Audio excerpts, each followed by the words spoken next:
What's poppin', everybody? I'm Mike. I'm Brian. And this is Hoopin' with Mike and Brian. And we are back, baby. The boys are back in town. We are back together again. Woo! Wow. We back in Motown, baby. Yeah, as you guys probably are wondering, me seeing Mike today is the first time I've seen Mike since April. So it's been April, May. Quite some time. Also, obviously, it's been a while, but I don't want to forget. Make sure you follow our socials at Hoopin' with Mike and Brian on YouTube and all platforms, every streaming platform you can imagine. We're also on Instagram and TikTok at hoopin.mb, and we're also on Twitter, which I'm going to start. Me and Mike are going to start being more active there, get more of a following there at hoopin_mb. I think we're sorry for the wait, but we had busy schedules, we had stuff going on in our lives, but expect way more content now that we're back at school. I expect at least an episode a week, plus more. And things are just getting started. We got a whole year ahead of us, Mike, and I'm excited. And I missed you, Mike. It's good seeing you, man. It's good seeing that smile. It's good to be back, and it's gonna be a good year, man. I appreciate it. Yeah, it's been crazy. I know everybody's been waiting. Everyone's some people even on my side been asking, hey, when's the next episode? When am I going to see some more Mike and Brian? I'm just like, schedules are not colliding. Mike, I would have to work in the evening. I would have to work in the morning. So like anytime we had free time, it was just like he'd be tired, I'd be tired. We'd be like, we can't be pushing stuff out. I mean, Brian, I definitely want to give you props and everything. You and Dre definitely posted some things over the summer, which was phenomenal content. I loved it. People enjoyed it. People were like, oh, Brian knows some things, knows some stuff. And I was like, hey, that's my Chris guy. Paul, baby, Chris Paul. Why else would I not have this guy on the show? And this guy is Hooping with Mike and Brian. We both know our knowledge of ball. So we're growing, man. We're growing. I appreciate the love, man. But I'm just excited because we're both back. Last year we started October, November, but now we're starting right in August. Got a whole nother year ahead of us. Whole nother year. Basketball season still ahead of us. NBA, I'm excited, man. And that's it, man. Let's do it. Exciting season. Exciting things that happen this season. There's a lot of things coming towards this season. I mean, we got an in-season tournament now. I mean, we have the FIBA World Cup before the season starts, so that's kind of the things happening right now with ball. But hey, we got an in-season tournament now. We got new CBA rules where players are going to have to start acting upright or start playing if they want to win awards. Exactly. But in today's episode, we're just going to be going down. We're going to break down just a kind of way too early power rankings. We're going to go in a top 5 in each position, go a little crazy in that, see where Brian and I's minds collide, and also actually go into X factors for teams of, the NBA. So we're definitely going to get into it, but Brian, let's start it off, man. You have any thoughts about the season going into this season? Yeah, I mean, we were talking before the show. I definitely have some predictions I do believe in. But I'm just excited because it's gonna. If you look at both the East and the West, it's like there's probably 9 or 10 teams that are going to be competitive this year in each conference. And I'm excited. There's a lot of young talent joining the league. A name I think is really going to make a name for himself. He already has a name for himself already, but I think Anthony Edwards is going to take that next step. I'm just going to get into it. I think he gets first team All-League this year. I think he's going to cement himself as the first. I think right now the best shooting guard in the league is. We'll get into it later, but I think he's going to cement himself to being like the second best or best shooting guard in the entire league. Along with that, I think there's some young teams that are going to make noise. I think the Magic are going to Tanner Lambert's Magic are going to make some noise. I think we saw some trades with the Warriors and the Wizards and just the Pacers getting my boy Obi Toppin. So I think we're going to see some teams blow it up. Maybe Minnesota, maybe Chicago. I'm just excited in general. And in terms of the season, it's no cakewalk for anybody. You saw the Suns obviously get that Bradley Beal trade. That we'll get into a little bit later, but I'm just excited, man. I'm just excited, and it's gonna be a great year, and I just can't wait for October when the season starts, man. Yeah, no, I can't wait for October to come because October's a great month. Basketball starts, Halloween, amazing month. So. Absolutely NFL too, man. NFL starts here soon, but no, I can't wait. I'm actually really excited for the young talent. 100%. Young talent of the NBA. That's what we're always excited for. That's what kind of the NBA has built around nowadays. There's just these young guys coming in the league. I mean, we could see Brandon Miller. We could see Victor Wembanyama. Scoot. We get to see the Thompson twins. Your guy, Amoni Bates. We get to see my guy, which I'm gonna go in a little bit later. Imani Bates is an absolute bucket, and people gotta watch out. But it's actually funny when we talk about Monty Bates because one of his teammates is actually thinking about coming to WVU. Noah Farrakhan. Oh, he committed here. He committed? Yeah, he committed. He's coming here. See, there's news there for WVU. Shout out to Motown. He might not be eligible to play till next season, not this upcoming season, but next season maybe. I don't know. It's not finalized, but he did commit here. I remember watching his high school's highlights. It was crazy because he played at IMG. Yeah, he went and then he played at Eastern Michigan with. He played somewhere before too, I think. Played at Buffalo. Was it Buffalo? I think he played at Buffalo, and then either it was Buffalo or I think he went to Memphis. Because Buffalo also had somebody else. Somebody else went to Buffalo. That was really, really good. That was a good high school player. Yeah. But yeah, no Farrakhan coming to WVU. That's he's an electric guard, but I don't know. From New Jersey. Oh, East Carolina. East Carolina. He's from Jersey too. Yeah, he is. Yes, he is. Love to see it, man. But it's gonna be a fun year of basketball, West Virginia and NBA, man. I'm excited. Yeah, we'll see. Getting into it, but what do we got to get into teams because I mean we'll definitely have to get into players, but let's get into these power rankings that we talking about. I know we have to obviously give credit to probably the number one team probably next year is obviously the Denver Nuggets, correct? We're not agreeing. I think they lost some key pieces. I thought you did. Okay. Jeff Green. See, I was trying to be respectful towards the way the season ended. Top three, kind of like you're talking about in terms of power rankings. They're definitely number one. Yeah, I'm worried because they lost a big player, Bruce Brown. They lost Jeff Green. I think it creates a bigger role for Christian Braun, whatever his name is. But yeah, let's start off in the West. How we looking in power rankings in the West? Who do we have in the top? I think power rankings wise, I think the Suns are probably the safe bet. Fair enough. With the Nuggets, and I have the Clippers right behind. I got the Clippers because I think Kawhi's healthy, PG's healthy, bringing back Russ. They got depth. They didn't really make too many moves in free agency, which kind of worries me a little bit. But I think if the Clippers are healthy, defensively, they're probably the best defensive team in the league, maybe behind the Bucks. But you got to give respect to the Nuggets. The Nuggets, I'd say it's probably Suns then Nuggets, and then I have the Clippers right behind them, and then obviously the Lakers too. You got to talk about the Lakers. Mm-hmm. But yeah, that's probably where my head's at with that right now. With that one, okay. What are you thinking? See, with the power rankings I did, so I keep saying I had to pay respect to the fact that you got champions, you got people coming in off the playoff runs and stuff like that. So kind of took into equation with that. So I have the Nuggets at number one because obviously they're the champs, they're reigning champs, and then the Suns being number two. Yeah, I have the Los Angeles Lakers at 3. That's fair. Warriors at 4 because you still can't doubt them. Those guys are on the court. They always have a chance. Exactly. They still always have a chance. They just added Chris Paul. So, if Steph Curry and Klay Thompson come off the floor, even I feel like Klay Thompson could benefit from Chris Paul because he's going to catch and shoot. Yeah, catch and shoot, and it's easy. So, I mean, not saying Steph Curry couldn't play make on Chris Paul's level. Yeah, what do you think? Because, the only thing that worries me about that is, I don't know if you remember, but, when the Suns in the playoffs last year played better without Chris Paul because I think Chris Paul just I think he plays a little too slow now.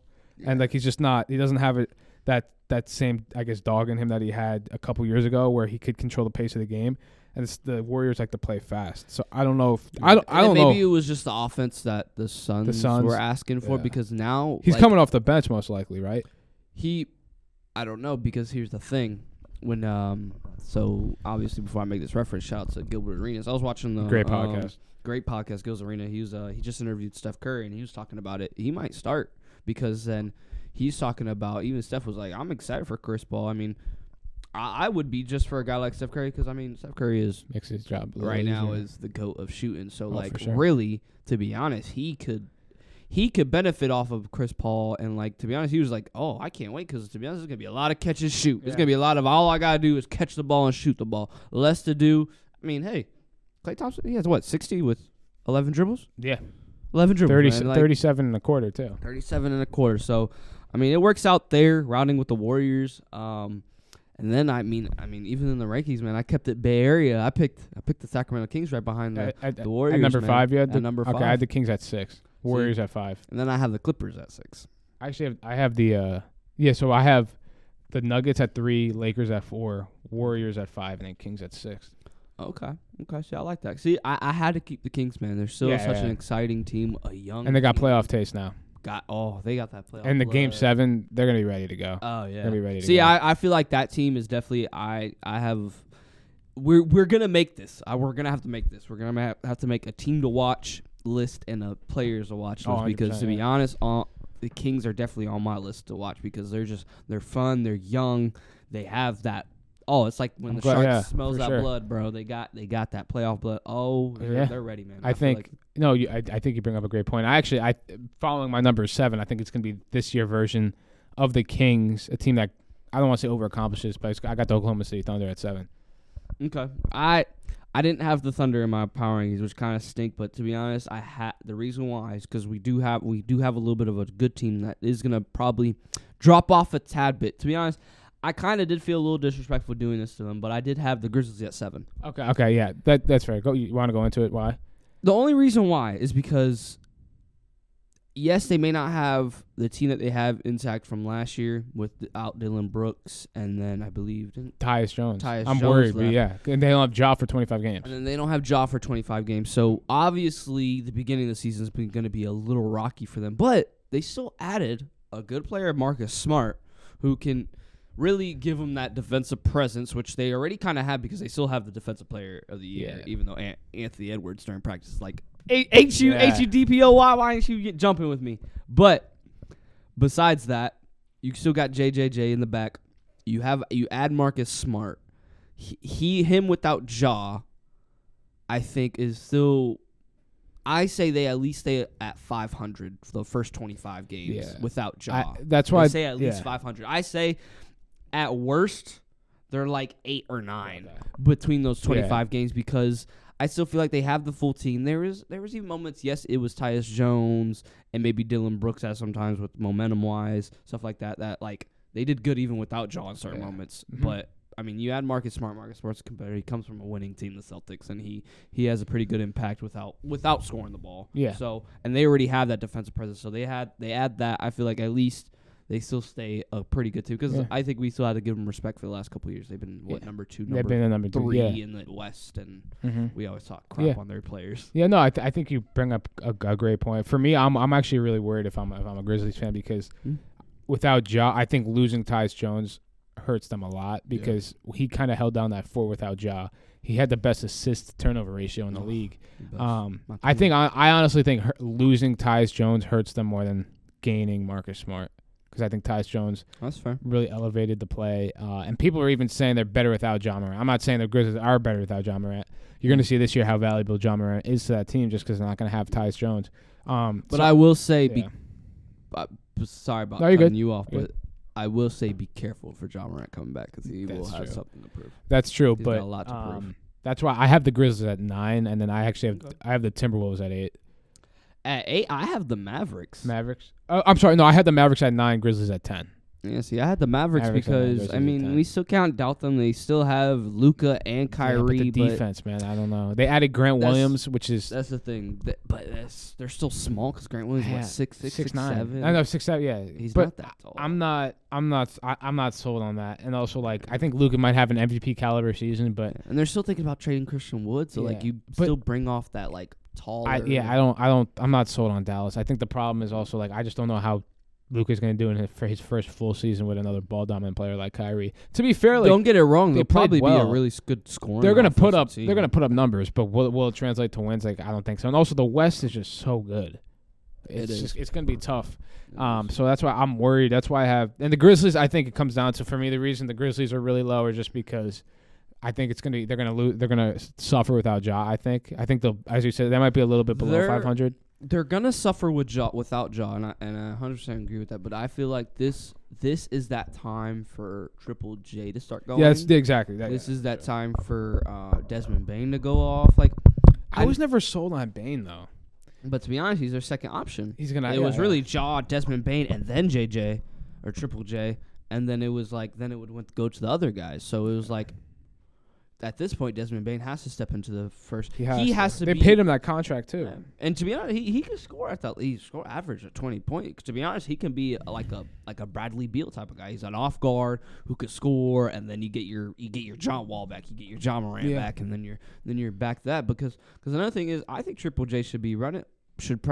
I think But if there wasn't a John Moran on that team, Triple J would be the guy on that team. Yeah, for sure. He would have to be. For sure. Because he's he's DPOY, and he's also just a big man on the team that is also very, very good, and also was another lottery pick for them. So it's like he's a great player, and with the Grizzlies. And he complements Ja well, which helps. Exactly. You know. I like that. I don't know. It's just something about that team I like, but then with Reese and everything is all craziness. Because with me, you said, what, 9 you had the Mavs? 9 Mavericks. 9.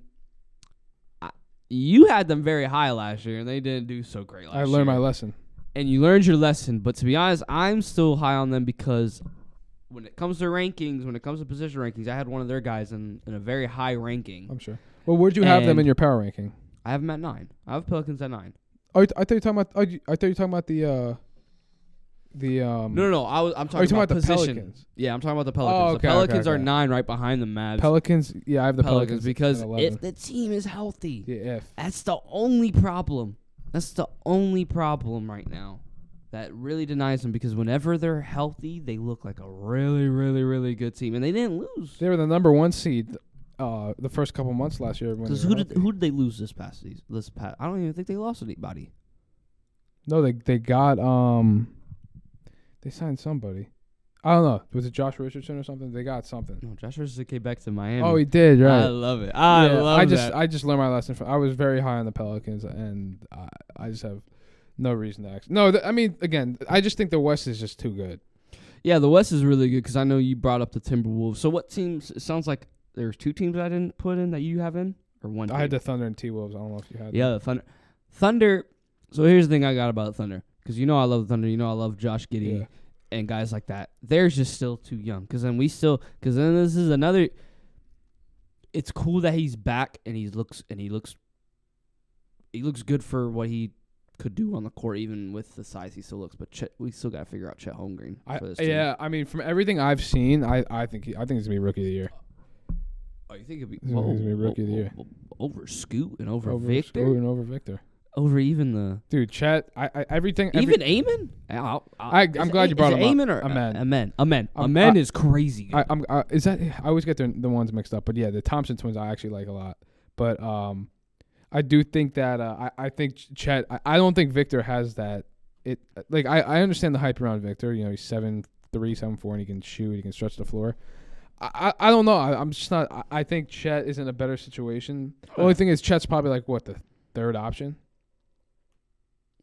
Well, is Jalen Williams? It depends on if they make him the third option. Because if you think about it, your number 1 is Shea. Number 2 is Jalen Williams. Maybe it might. I don't know if Williams is taking that. I feel like maybe this. Maybe it's open. Maybe it's open right now. That second and third option is open right now because they do have a lot of young guys. You don't know if you're going to keep all those young guys. But right now you have all those guys. So all right now they're focused on we have all these young guys. They're all really good, and we kind of. You expected that, but it's like, oh crap, we're kind of surprised because these guys dropped to us like late round. Yeah. For like Jalen Williams is going crazy. You got Chet coming in. You got Shea still young. You got Josh Giddey. You still got Lou Dort and guys like that complement very well on that team. So that's why I didn't put them in the power rankings. They'd probably be like 10, 11 for me because it's just like we'll see what happens. Yeah. If they can, because if they could actually do really good, I think it looks really well. I think they also they played. They were in the play-in this year or last year, I should say. Mm-hmm. So I guess it could have a little bit of like that playoff atmosphere taste, a little bit. Not that matters too much, but I mean, I think Shea's gonna also make a run for MVP as well. He averaged over 30 points per game. I think just adding Chet he's gonna fit right in. So I'm a little bit higher on the Thunder, probably as most people are. Team is gonna be versatile. Yeah, crazy. So, yeah, that's why I'm probably a little bit higher on the Thunder. And then the T-Wolves, too, obviously, I'm as high on Anthony Edwards as anybody can possibly be. I think he could make a run for MVP, but he's not going to get MVP if the Timberwolves are the 8th seed. Yeah, and to be honest, I think we talked about this a little bit. They also have a tall. That's the problem. It clogs up the paint too much. Tall problem. Yeah, and I think I would not be shocked if Cat's on a different team by trade deadline. I'm not saying they will trade him. I'm saying I would not be surprised. Him and Rudy Gobert. I don't like that at all. We said it. We've been saying it. I've been saying on sports page. Cat with Anthony Edwards than Rudy Gobert. Yeah, I'd rather have Cat for sure. Yeah, that was a problem. That was a problem for me. Was just the Timber. They looked so bad together last year that I was just like one, it's gonna take away from Anthony Edwards because he was still performing very well even during that. But it just looked bad because it just looked like Cat and Rudy Gobert were trying to figure out who the heck was gonna be the big man on the team or who was gonna be where, and then it was Anthony Edwards figuring it out himself. Yeah, I think. Honestly, I think Cat wants to be on the 3-point line, and I don't think Gobert fits at all. But I'm like, that's probably what Cat. Like when you watch the Timberwolves play, like he's kind of soft in the paint. Like he doesn't. For a guy who's his size, he's probably biting people. He probably mentally benefited when he heard that Rudy Gobert. Because he's like, I don't have to be down there. I could just sit out here and hit a couple off bounds. Like because now like you see him training, like he's hitting like he has a post game, but it's more like he's gonna catch it near like the high post and hit like a fade, step back or hit a fade or something. He's not gonna pick it up. But he's not gonna body you. He's not bodying you. Yeah. So that's why I couldn't place him in like the top 9, top 8. So what two teams do you have in over the Thunder and the T-Wolves? Was it the Pelicans? Pelicans and Mavs. Well, I have the Mavericks in 2. I have the Mavericks at 9.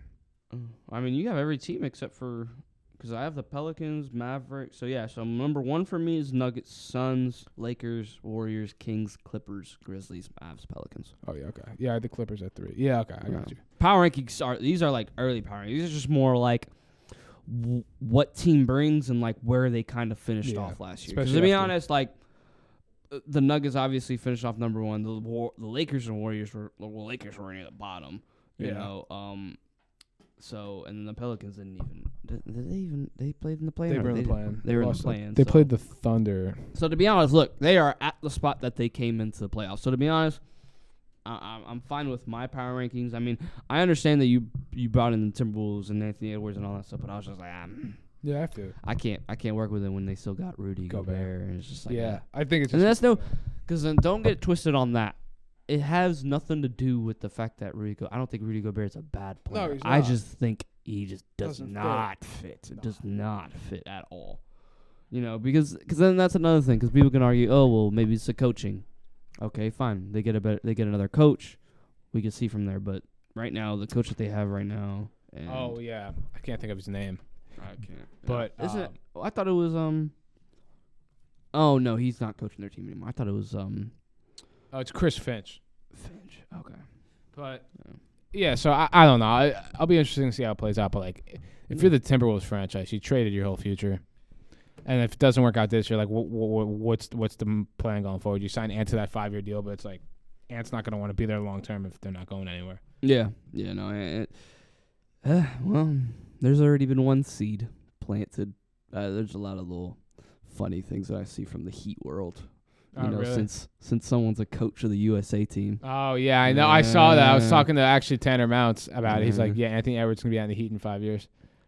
I mean, it happened before. LeBron, Chris Bosh. Butler. Well, Butler, yeah. So he came on that one team. Yeah, every team Spoelstra coached for the USA team or helped coached. The next couple of years, things happen. So I don't believe it. It's I'm stuck rooting for the Heat because I love Anthony Edwards. Yeah. See, I do. It probably won't happen because to be honest, I'm saying that now, and we're having this whole debacle about getting Damian Lillard, which is. I'm going to be like him. I'm not speaking on the Trailblazers. I'm sorry. Right now, we're not going to speak about it because I'm upset. I'm so upset that they've been taking this long. They're not I don't know what they're waiting for. Any consideration of anything because obviously your guy wants out. I'm sorry. They're not going to get a better offer. We don't got to get into it because I'm sure you don't want to talk about it, but they're not going to get a better offer than what they have. I'm Damian Lillard. I do not want to speak on the Trailblazers. No, I do not. It's upset. But since we just brought up the Heat, let's swing it over to the East. Let's bring it to the East Coast rankings. Let's talk about these teams in the East. I did not go crazy and put my Heat at number 1, so everybody can chill out, relax. I was realistic, even though hey, we went to the finals. So for me, I'm gonna go over my. Did you go first last time, or did I go? You go first. You got it, Mike. You want me? Your team. You got it. my team. Your team is also in this East. I don't know what you're talking about. I don't know either. But you know what? I'm going to say mine first because I'm actually excited you a little bit. I bet. So, for number 1, I still got the Bucks. Okay, I got the Bucks. I mean, revenge season for Giannis. Revenge season for Giannis. Remember, there's no such thing as failure. It's steps to success. So, I believe it. I love Giannis. I still think he's top 2. Yeah, behind Jokic. Behind Jokic.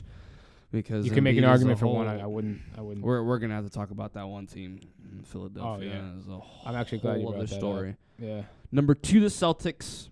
I know they did kind of lose Marcus Smart. Yep. They kind of lost their guard depth a little bit, so they take a little bit of a step back. But I feel like they did take a big step forward with signing Kristaps Porzingis because that also brings I'm sorry, another big problem. Shout out to our boy Dre. Yeah. One of the biggest problems was you had an old man being your big man who really wanted to stay around the 3-point line and shoot, which Kristaps Porzingis is kind of the same player, but Kristaps Porzingis is 7'3" and actually kind of likes to get rebounds, and can rim protect a lot better than Al Horford. So I like that, and definitely when it comes to playoffs, I mean, last time Kristaps Porzingis has been in the playoffs, he actually performs pretty well and actually is a good little side because obviously you have Jaylen Brown and Jason Tatum, so they're fine with there. So yeah, I do like that Celtics team still looks good. And at number 3, I did this because of just because the team's coming together. They looked better in the playoffs. 3, I have your New York Knicks. I appreciate that. At number 3, the New York Knicks are going to be the. I actually have the Cavs at 3, but 3, okay. I have the Cavs right behind. I have Knicks the at 4, but I'll say real quick. Obviously as a Knicks fan watching that playoff series, Garland was pretty bad. Mitchell was all right, but they never played well on the same night. It was one of them played well. So I think Cavs got that playoff taste. I think that Garland's going to be a lot better this year. I think Mitchell's going to be a lot better. They got Strus. They have your boy Money Bates. They have my boy Strus. They have Okoro. They have guys, and I think this year's also the make or break year for RJ Barrett in terms of the Knicks. In the terms of he actually had a very good playoff run. Other than the first 2 games of the Cavs series, he played very well. So the reason I have the Cavs over the Knicks is only because I think the Cavs have that playoff fever right now, and the Knicks. I mean, they added Dante DiVincenzo, but for the Cavs, I just do think that they are going to get over that hump a little bit, and Mitchell's going to be ready. Dante DiVincenzo is going to be a really good backup behind Brunson. I love that signing. But yeah, so I got the Cavs at 3, Knicks at 4. Nice, because that's another thing. We'll get into it when we talk about X factors for this season, because we'll get into that after these power rankings, because I want to do the top 5, and because then we can talk crazy when the top 5 comes in. Yeah, top 5s for these positions. But when it comes to the Knicks, I also, because this is one of my guys that I love, and I told you when you guys signed him, I was like, you guys need to sign the guy that's across the bridge, and we can finish up this Villanova thing. And these guys perform very well, the Villanova guys. But Josh Hart is going to be almost the heart of that Knicks team. Oh yeah, next year. No pun intended. No, that was a good one. I didn't even catch that for myself. No pun intended for that one. But he's definitely gonna be ours. I mean, the guy gives his all. He's definitely gonna be like a good wing guy for you. But he's definitely gonna be one of those guys where he's like a Bruce Brown for you guys. He's gonna come in. He can play defense. He can also handle the ball, and he can score too. Josh Hart has the capability of scoring like 25, 30 in a game. So to be honest, with Jalen Brunson, RJ Barrett, Dante DiVincenzo, you can, Jericho Sims steps up in a bigger role now. Deuce, baby. Deuce. Hopefully he can play now because I thought you guys lost somebody. Obi left. So I feel like that opens up for Jericho Sims. That's why I said Jericho Sims, because I thought you guys lost a guard, but no, it was Obi. Did we lose a guard? No. You guys added guards, which was good. But with Obi gone, I do feel like that steps in for Jericho Sims to step in, because he's another big man. He's 6'10". He steps in because Isaiah Hartenstein's still on that team, correct? Yes, he is. Hartenstein's still on the team. So without another big guy, Hartenstein, I mean, you still got Julius Randle. I mean, Jericho Sims is probably the 4th big guy on that team now, with Isaiah Hartenstein, Mitch Robinson, and then Randle, and then him. Yeah. So really, he has to be a part of that rotation. And I think in the time that I saw him, and the times that he's come in, he does a good little spurt. He's big. He can jump out the gym. He's huge. So he gets rebounds, and he finishes around the rim very, very well. So I like that. I know I kind of put down on my Cavs here because I know I was talking highly of the Cavs last year, even though they kind of still finished where they were supposed to, but it was kind of like the first year with Donovan Mitchell and figuring things out.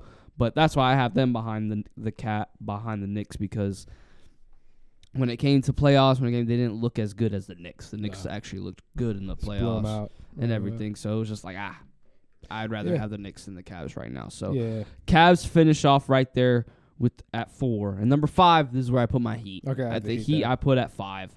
Behind them, I almost kicked them out of here because I don't know what their team's going to look like. It's Philly. Okay, I have Philly at 6 too. Philly is number 6. Hawks at number 7. Hawks at 7 too. And the Bulls at 8. I got Pacers at 8. Okay. I have Bulls at 8 and Nets at. Pacers, I wanted to go Pacers. Pacers I have behind the Nets because the Nets, I love Michael Bridges too much. And I feel like with Claxton, you got Cam Johnson. I have the Nets very low. I have them at 13. Oh, you have them dead last. No, I think they, because I just seen how they played last year after the trade. Like Mikal Bridges did his thing, but I think outside of him, you don't know what you're getting from Simmons. Yeah. They have like Royce O'Neal. They have the other guys who can spread the floor, but it's like I just don't know. The East is pretty good itself too.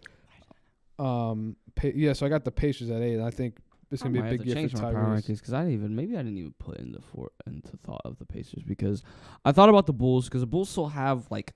They have a good team on paper. It's just weird. They've had their full team. I think the Bulls will blow it up though this year. Yeah, if they don't do good by the trade deadline, I would too. Because it was hard to even do like the top 5 positions in the league, because they have like 2 guys that are like really good in their position. So it's just like, I don't know what the problem is there, because it's just like they still have that's why I had to put them in there, because I'm just like, compared to the Nets, the Pacers, even those teams that are kind of like outside looking in to the playoffs, it's like they're better than those teams on paper. Like, you have Nikolai Vucevic. Like, they should be on paper, like they should be a top 5 team, top 5 6, top 5 team. But they're just not going to be. They're not. Because I would even say the Bulls on paper look better than the Heat, because they have more depth. They have more of this. They have serious guard depth for no reason at all. And then the 2 teams I really want to highlight on real quick, Mike. So at 9 and 10, I have the Magic and the Pistons. I think the Pistons, like the team. What was the team you said? What was the team you said earlier? The young team that you wanted. I can't think of the name. Anyways, but the Pistons are going to be a team I think actually will. Again, they're not winning a championship or really making a run in the playoffs. No, I love it though that you picked the Pistons. Yeah, I think Cade Cunningham coming back from injury is going to be he's going to have a very good year. Yeah, exactly. Asar Thompson as well. I think what worries me the most is they have like a lot of young centers. I have Bagley, Wiseman, Jalen Duren. No, I think Duren should be the guy, and then they have Isaiah Stewart. He should. Probably shouldn't, because it probably won't happen. The reason why I say that, but I think he should start, and they should have James Wiseman, because James Wiseman still has a lot to prove. Yeah, because that whole spieling. With the Warriors was not weird. Yeah, I that's why I have Pistons. I think Cade he's going to make a run for MIP. Every game he plays in, he plays well. He's been hurt the last 2 years. And then the Magic, I mean, I love the young core they have of Paulo, Jett Howard, Anthony Black, Mo Wagner, Fulton, healthy John Isaac. They do it again, though. They get another big guard. Body and they have another guard. Because I think they're going to have to get rid of either maybe Cole Anthony. Yeah, they're probably. If Jett Howard's a top 11 pick. Send him to where his dad played. Oh, my God. That's crazy. But, yeah, I think the Magic and Pistons are going to be right outside there. And I do love what the Pistons are doing, though. I really like that Thompson. I like the way they're building their team, because they actually have, like, they have their team, like, when I think about when you're a young team building, you build, like, around each position. And it's like, for the Pistons, they got a good young big in Jalen Duren, even in, like, Marvin Bagley, guys like that are kind of like. And they have Bogdanovich still. Bogdanovich. So they said they got a vet in the locker room. The only thing is, I think they lack shooting. Outside of Bogdanovich and maybe Cade. Yeah, outside of. Cade isn't like crazy. Yeah, he's a solid shooter, though. Jaden Ivey's more just. He's slashing. Ivy, I wasn't really sold on Jaden Ivey. I thought they had Killian Hayes. And this podcast. Yeah, he had a couple games that he did. But he was also the 7th overall pick and was awful the 90% of the games. 90%, yeah. But yeah, so Pistons, yeah. And then also a team I also want to highlight on is the Wizards for a second. I think I have them, they're not in my, they're number 12 for me. But, see, the Wizards I had almost dead last. The Wizards I had it was like almost dead last. I kind of like what the Hornets and then like. I have the Raptors low too, but I think I just think Tyus Jones and Jordan Poole. I think it's interesting. And Kuzma too. I think it's an interesting. Tyus Jones, Kuzma, Poole. Who else do they have? Gafford. Like, look. They got Johnny Davis. He had a disappointing year. Corey Kispert. They got that. The guy they drafted, Bilal. The guy who played with Victor Wembanyama. Look, they're not making noises here, but they got the Denny guy, Denny Havia. Oh, yeah, VJ, yeah, whatever. He's and Patrick Baldwin too, but he was a part of the trade. Yeah. So I think I think they're an interesting team. They're an interesting team, but it's the Wizards, man. It's the Wizards, yeah. Washington, it is crazy. I've gone to Washington. My family lives near Washington D.C. They go out. My dad likes going to the Wizards games. It's all right. Yeah. The Wizards ain't free NBA game. Well, not free, but it's an NBA game you get to go to. Yeah, I'm stuck going to MSG, man. The tickets are too expensive. Spoiled out there, man. Yeah, I know. That's amazing. Well, I mean, yeah, the Raptors finishing off behind all that, behind like these 8-9 teams. I mean, you got the Raptors. I feel like the Raptors will still. I got the Raptors at 14. Dang, you really have them like dead last? I just don't think. Look, no, okay. You don't think they're as good as? You don't think they're better than the Hornets and the Wizards? No, I have them better than the Hornets. You think they're better than the Wizards? I think they're better than the Wizards. On paper, yes. I don't think they will be though. That's fair. I mean, I understand. No, okay. Look, I don't know. I'm probably too much of a believer in Tyus. I mean, Jones. they lost Fred VanVleet, but did Fred VanVleet even contribute to the team last year? Because he was almost. He got that contract, but he got that contract. But I mean, I just don't think. No, okay. Oh, maybe. Like, I'm just looking at this here. Maybe if I were to, I'll stick on it. I have the Raptors at 14. I just don't think. Because here's another argument I would say to you. Do they have a top 5 positional player on their team, the Wizards? Actually, that's funny you get into that. We'll save that. The Raptors do.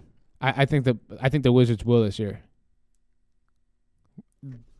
Whoa. I'm not saying right now, but if we're talking about going into next year, I think Jordan Poole as a guard, as a shooting guard. In terms of the seasons they've had statistically. I'm not talking about he's a top. We're going to have to go into that. We'll get into it. We might have to get into that right now because that's crazy, but no, because we have to get into the X factors, but okay. I'll save it. I'll save it. I was looking at, I must have. You're making me rethink some things, but I'm like, no. I was like, I'm trying to take your word because I love you, bro, but I'm like, I don't know, because I'm just like, I got some other guys that are probably a little bit better than him right now. We'll see. We'll see. So, I mean, it sounds like both our East and West was kind of similar. Yeah. I know we had a little bit of our little favoritism on some teams that, like your Timberwolves with Anthony Edwards. I kind of held on to a couple teams. I also based it off of just things. But before we go into X Factors, top 5 teams overall next year. You want to go first? No, you go. I go first. Top 5 overall, just in general, you're saying? Yeah, just like kind of a way too early, like kind of before the season. Okay. I'll say this. I am not sold on the Suns. I think it's too much, just too much. Okay. But they're definitely a top 5 team in the league. I can't deny that. And I want to give them the benefit of the doubt. I don't think they're going to win a championship, but I just can't see that happening because I think there's only one ball, and we've seen that too many times where they just form a team of superstars together. It just doesn't work. Yeah. But the Suns are a top 5 team nonetheless. So I got the Suns.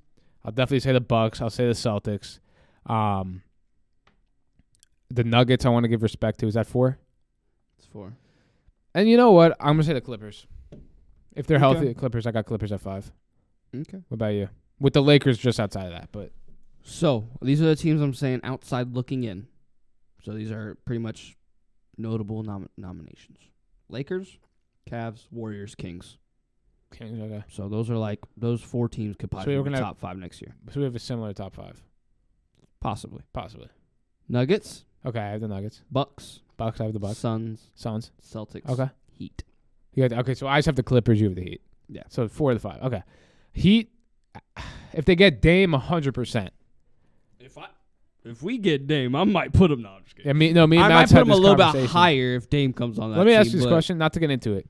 I just want to hear. Do you think if the Heat get Dame, are they winning the East?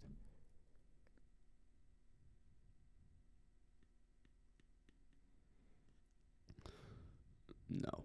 No. Okay. No. I'm not gonna go crazy and say that. I don't say we win the East, but I say we have a chance to win the East. For sure. We definitely have a chance because from there, if we, and I know probably people are thinking I'm crazy for this. If we get Dame, I feel like we are either arguably the number 1 team in the East, battling the Bucks, or the number 2 team in the East. No offense, Dre. I love you, my man. You guys lost a couple players. We added more than you guys. You guys lost, and then you guys added what? Chris Epson. That was really kind of about it. They lost Grant Williams. They lost Marcus Marcus Smart. So we add a great West guard who's probably been top 5, top 6 guards in the NBA for the last, what would you say, maybe 6, 7 years, maybe 10, maybe the decade that he's played with the Trailblazers, which they are not looking into. But if that happens, I say we're either arguably number 1 in the East with the Bucks, or we're number 2, and no one else I feel like is. I wouldn't say as good, but it just doesn't look like a match made in heaven with everyone else because what I see, because this is why I was calling for a lot of people to be like, yo, if there's one team that all these guys talk about, they just want to score, they don't want to do anything else, they want to just play, they just want to hoop and all that, come to the Heat, dude. We need that out of that's literally our only problem. Is putting the ball in the hoop on a consistent level. But then when it comes time where you play the Knicks, that's not a problem. No, it's not. We love it when we play. But no, because there is crazy. I mean, to be honest, a lot of people could be like, "Oh, well, no, you guys started putting the ball in the basket during the playoffs all the time." It's like you're right, but at some point, you run into teams like the Nuggets, you run into teams like the Warriors, where they're just scoring at a higher clip. We can't keep up with that. We could keep up with. If we can slow down your offense and it's as slow as our offense, we could do that. We can compete with that.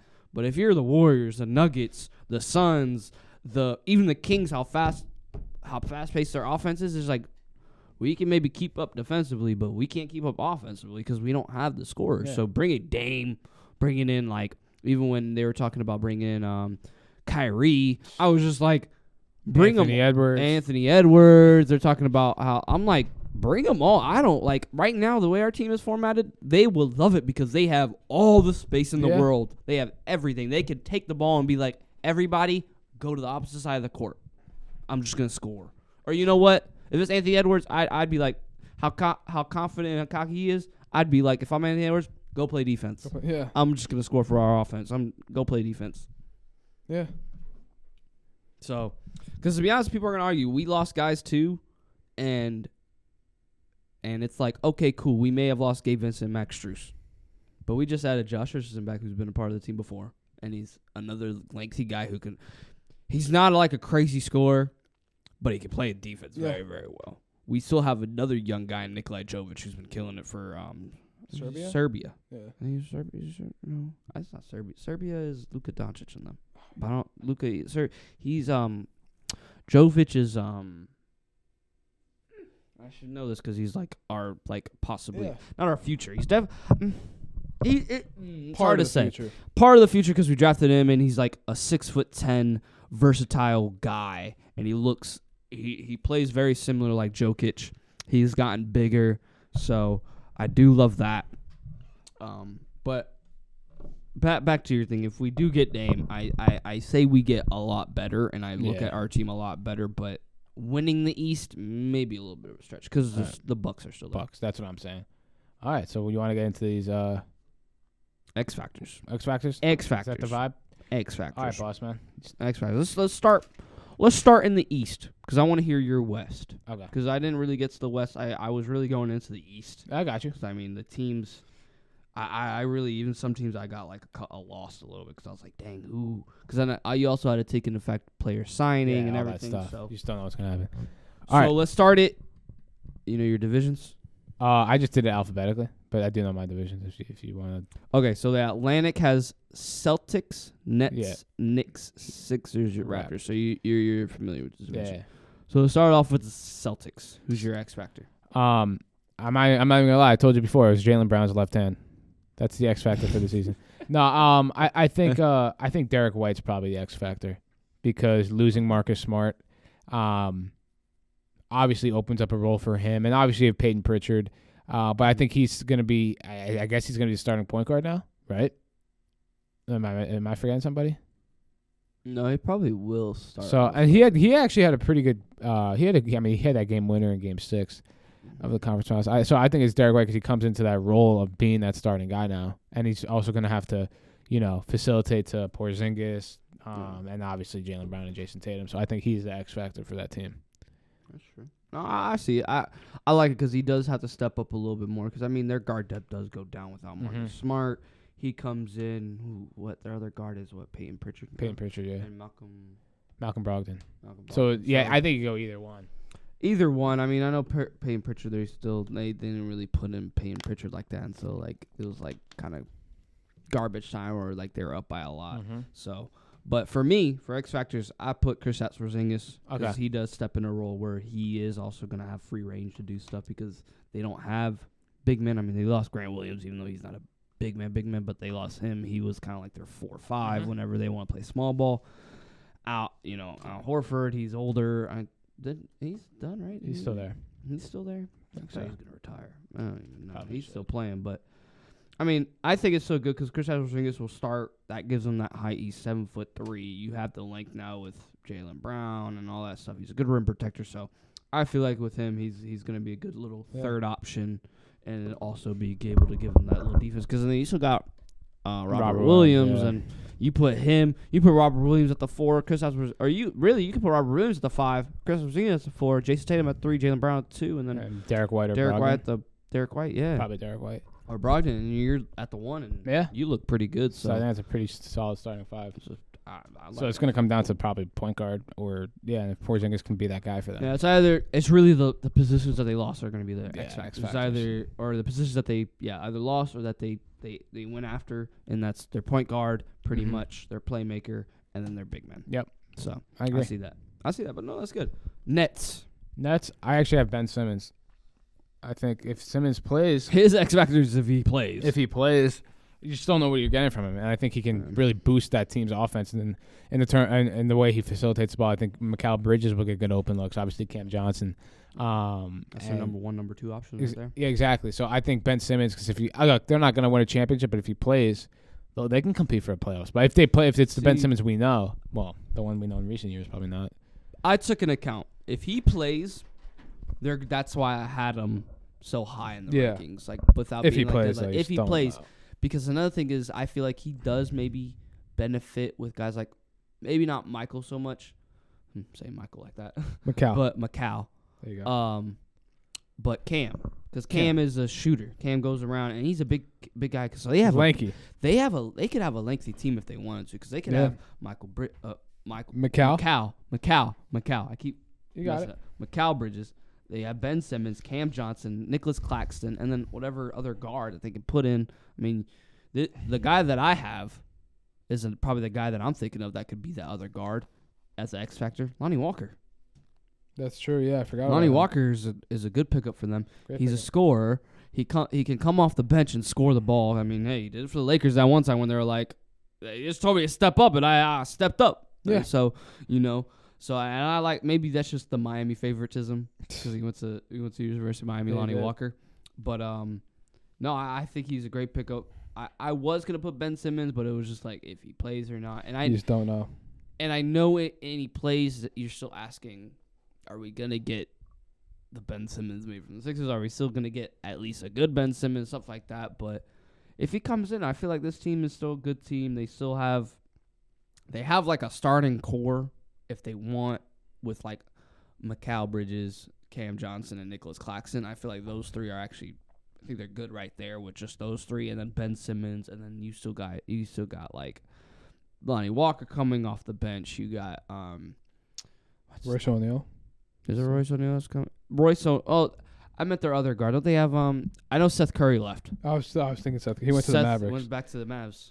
They have I mean, shoot, you can even throw what's his face in there, the number 44. Oh, Dinwiddie. Yeah, see, they have Dinwiddie. So to be honest, that's the thing. So Lonnie Walker will probably be like their 6th, 7th man coming off the bench because then Spencer Dinwiddie will start. Then you have Mikal Bridges, you have Cam Johnson, Ben Simmons, and Nicholas Guys. That's a decent starting 5. Yeah. That's a decent, like, if Ben Simmons actually plays and does good, like, that's a decent starting 5. Because then, even anyways, if you want to move it down, put Cam Johnson at the 4, Nick Claxton at the 5, Mikal Bridges at the 3. That's you fair. put Lonnie Walker and Spencer Dinwiddie at the guard spots. That's still a decent starting 5 right there. That's pretty good, yeah. So, I think the Nets, with their X factors, they could do something, but, I mean, it depends on what happens. Yeah. Ben Simmons, it's more if he plays, and then Lonnie Walker, if Lonnie Walker can That's actually fair. score and be consistent, is what I would say. So, yeah. But, all right. Well, okay. So I had Lonnie Walker, and you had Ben Simmons. So, all right. Knicks. Your Knicks. Knicks, yeah, we talked about that before, but I got I'll stick to one guy. I think it's Quentin Grimes because I every time I hear that name, I think of the 3 he airballed in the corner against the Heat when they were down 4 in Game 6. I don't want to talk about it. But, yeah, I think 'cause he's supposed to be like this two-way guard who can shoot. Mm-hmm. Sometimes, like, he can't really guard anybody and he can't shoot. But, no, that's not really true. But I think he's going to have to really just kind of, like, he's very inconsistent. You can also make the argument that it's R.J. Barrett because when R.J. Barrett plays well, it just lifts the entire team up. And when he plays bad, the entire team, I don't know. It's just kind of like wherever R.J. goes is wherever we go. But I think Quentin Grimes really just has to, I don't know, develop into that. I'm trying to think of a player to compare him to, just like a two-way 3-point shooter, essentially.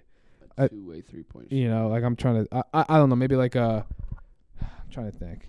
I don't know. I can't think of it right now, but I think he just has to develop. He hasn't really developed into what I think he can. He has a lot of potential, but the thing is with the Knicks, you know, he's going to probably lose minutes to DiVincenzo.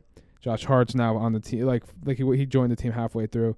But, yeah, so my guy is not Dante DiVincenzo. My guy is definitely Quentin Grimes for the X Factor. Yeah. Okay. So I do like that Quentin Grimes pick. I feel like he can step up in a bigger role. I mean, he is a younger guy, so he could definitely do that.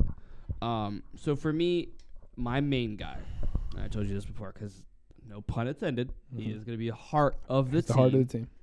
Because he's just one of those guys. He reminds me of a Bruce Brown. But Josh Hart. Josh Hart is definitely going to be an X factor on this Knicks team. I don't know if he's going to start. You think he's going to start? I think he should.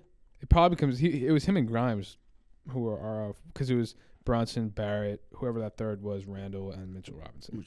So I think I have a feeling it'll be Grimes, but I think it should be Hart. See, but also Hart brings it off the bench, though. To be fair, that's the thing. See, if it's that's why I would rather have Quentin Grimes start or because he start comes off Dante. the bench.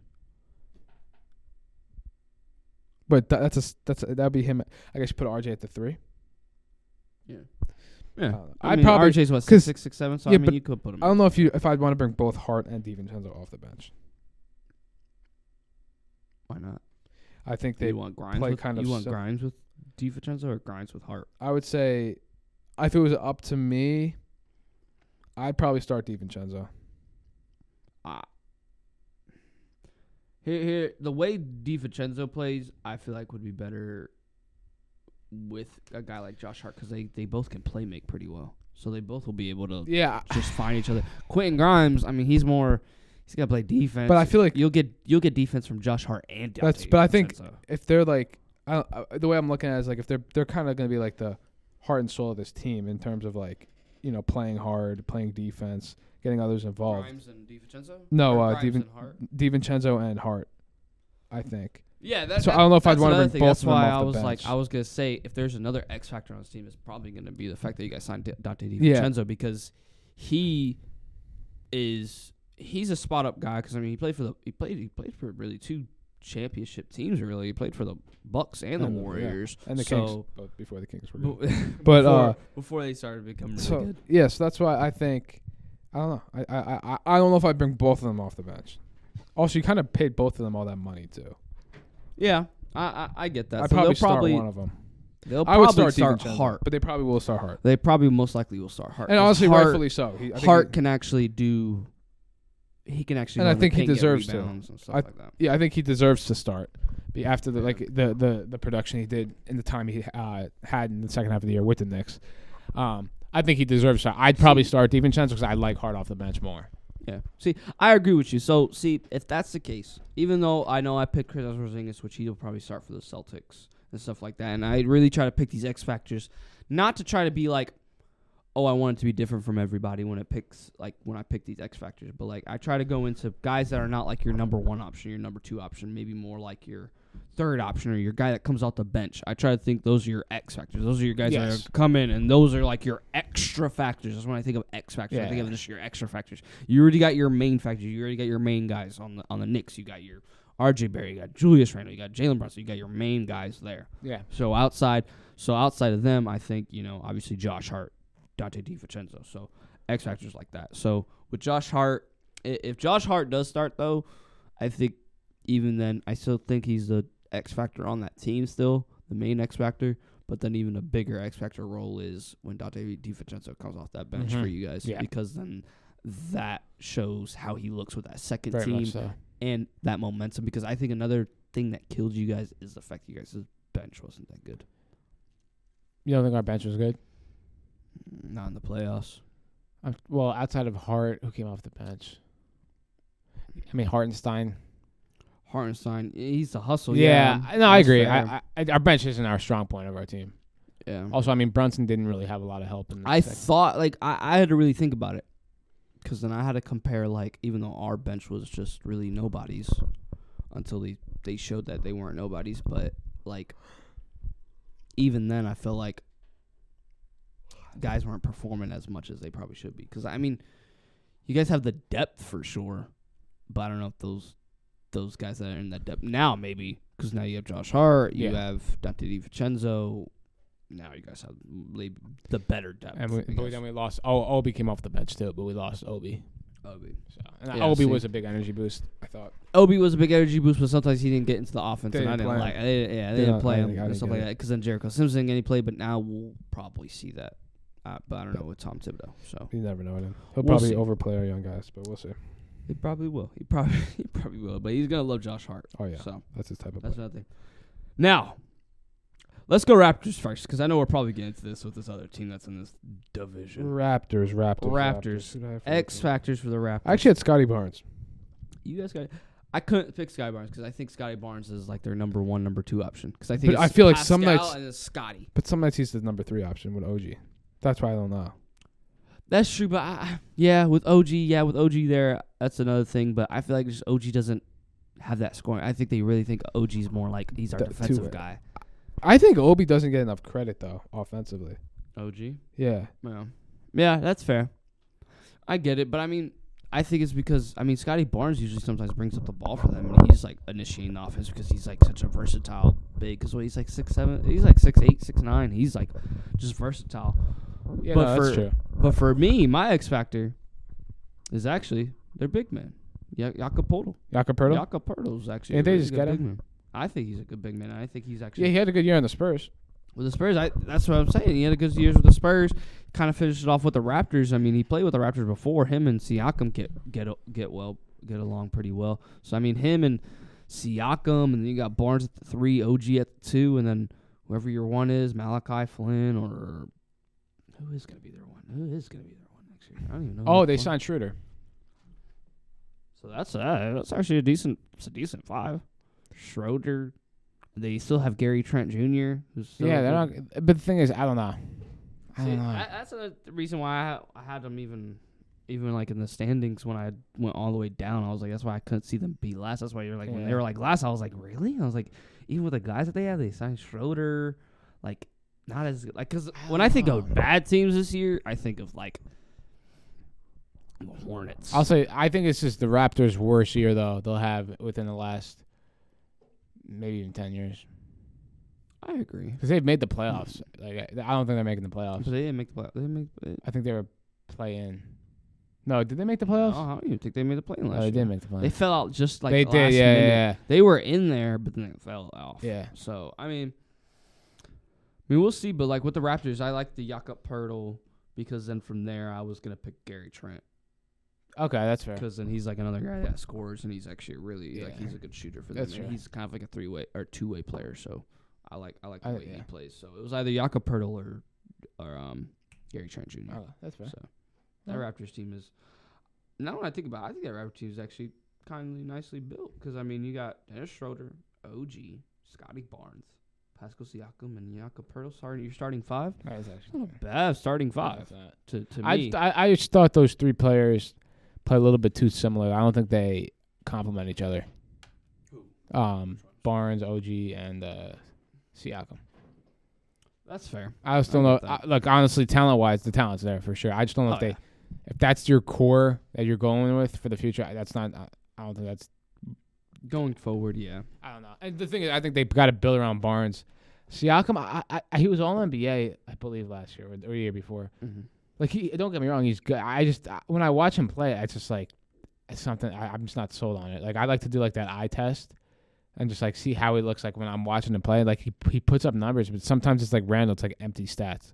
Like I feel like he's putting up numbers, he's scoring, but it just doesn't really contribute to winning. I mean, I get it. I mean, the Raptors. I mean, that's another thing because I mean, even though we're not thinking of them as a good team, it's just like the other guys are probably not doing as much because I mean, really their main scorers really are Siakam and Barnes. I mean, unless Gary Trent's shooting at a high clip, but like other than that, that's really they got their Grady own Dick scorers. too.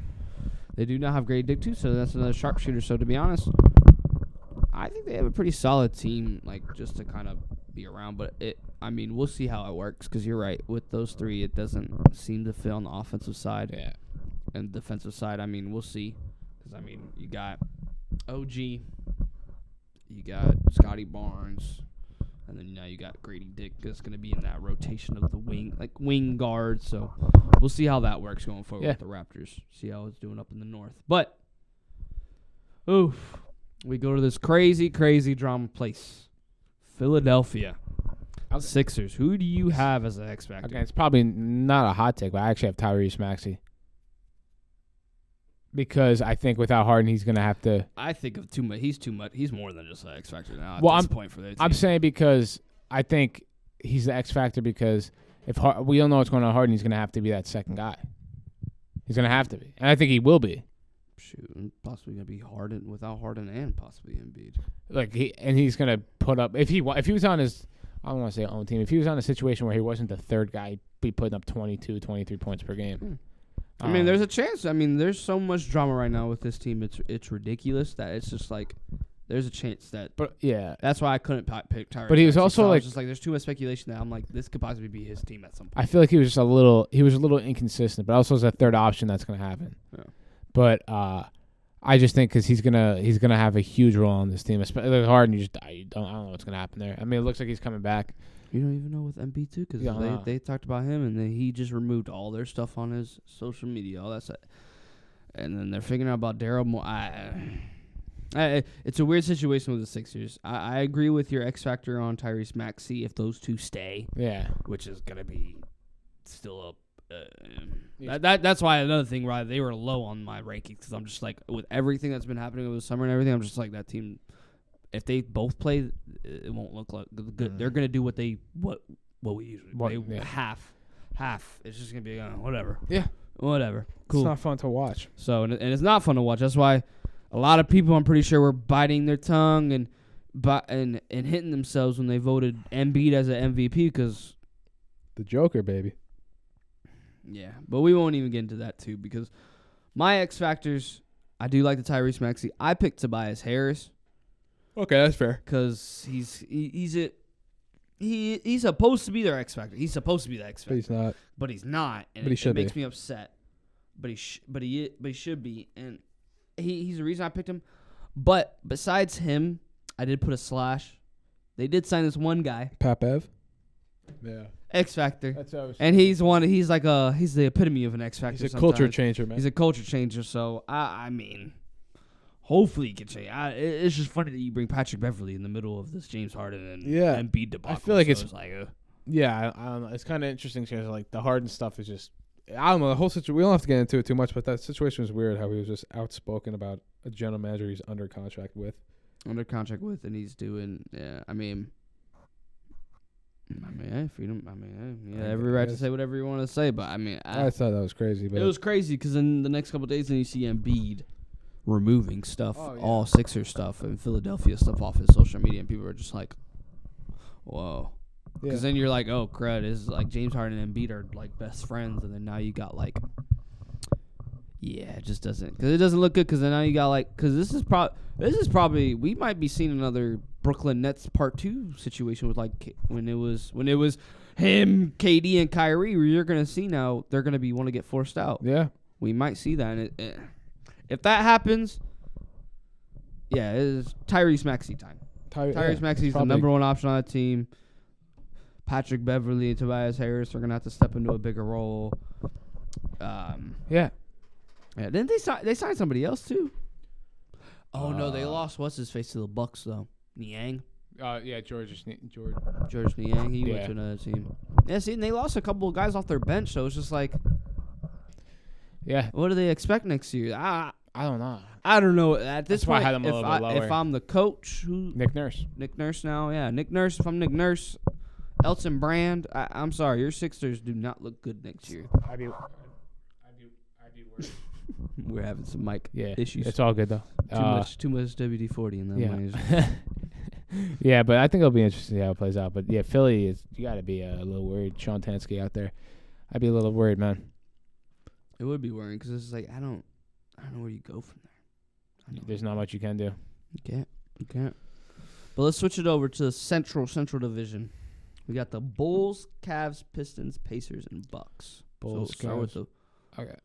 Yeah, so with Bulls. The Bulls, I have Kobe White. I have Kobe White because, again, 7th overall pick. Supposed to be that guy, be that point guard for them. Never really was. Obviously, they have Lonzo now who's hurt. Mm-hmm. They have other guard depth. They have Caruso, Javon Carter, Ayo.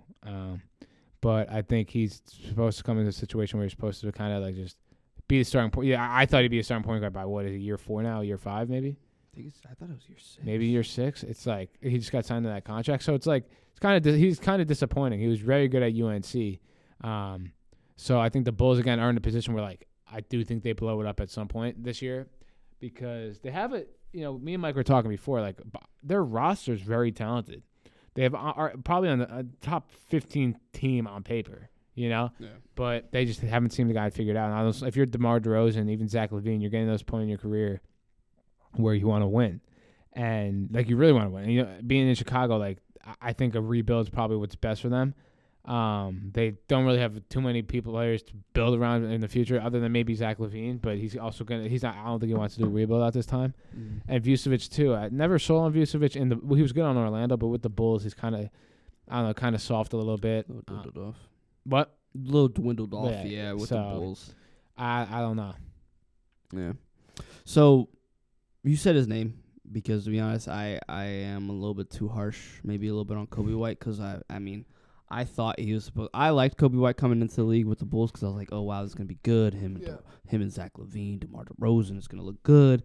This young guard, but he hasn't panned out, and this other young guard on their team – has done a lot more, even better, even in clutch moments. He's been getting more minutes. But you said his name, Ayo Dosunmu.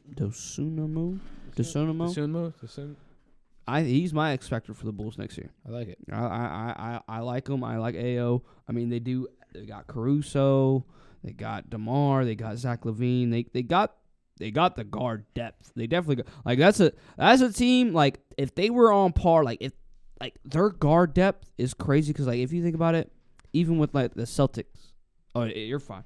Whenever you go like at the Celtics, you had Derek White, you had Malcolm Brogdon, Peyton Pritchard, you had Jaylen Brown, you had Marcus Smart.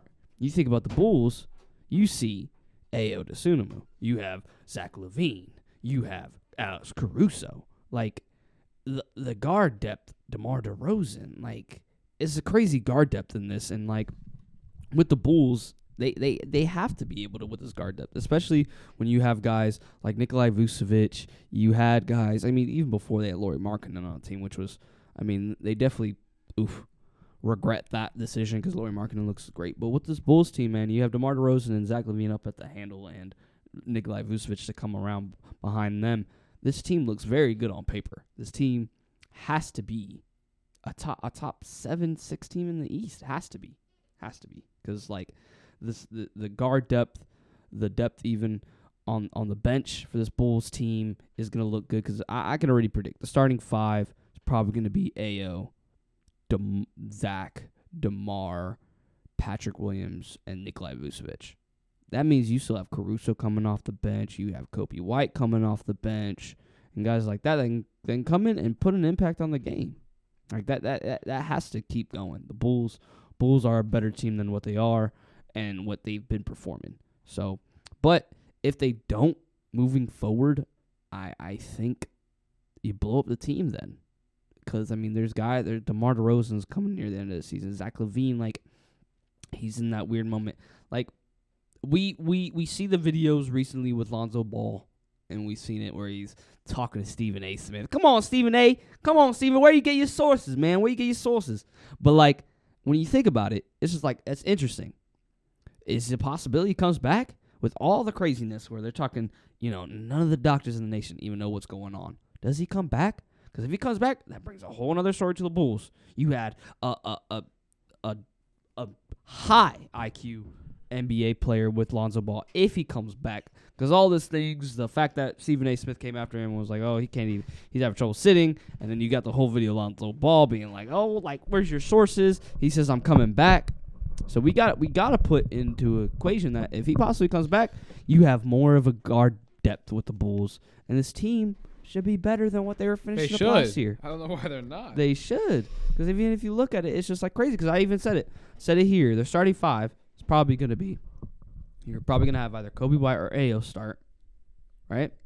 Yeah, probably. And you got Ayo at this point. Zach.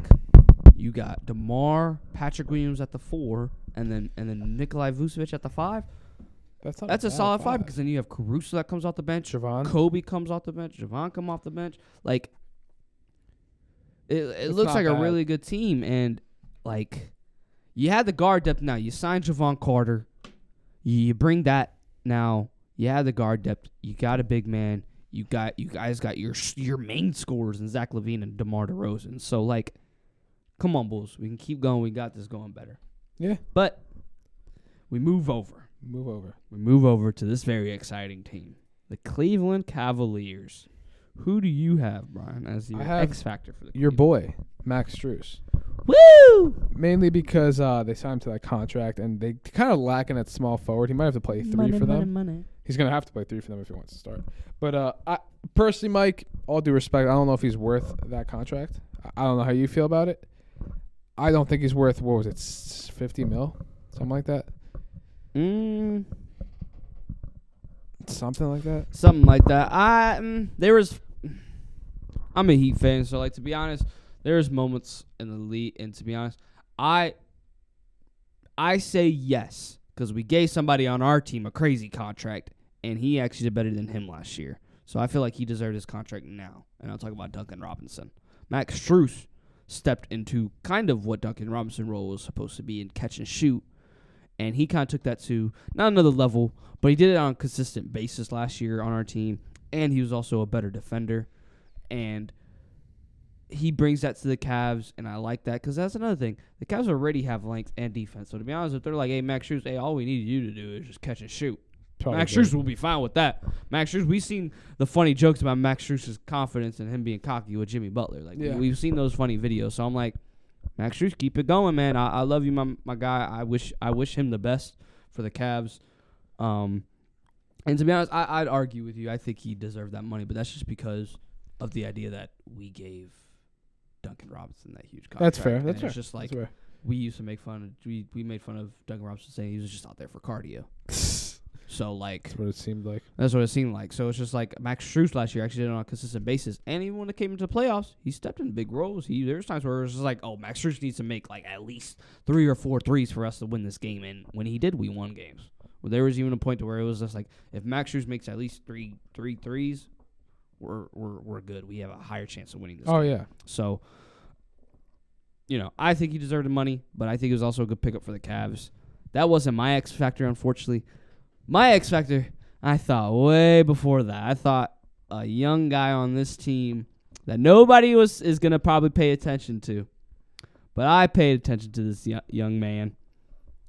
Imani Bates is my X factor for this Cleveland Cavaliers it. team, and the reason why I say that is because this kid is an absolute bucket, standing at like 6'8", 6'9", and people do not understand how good this kid is. No, he's a bucket for sure. But the only thing is his shot selection at some points.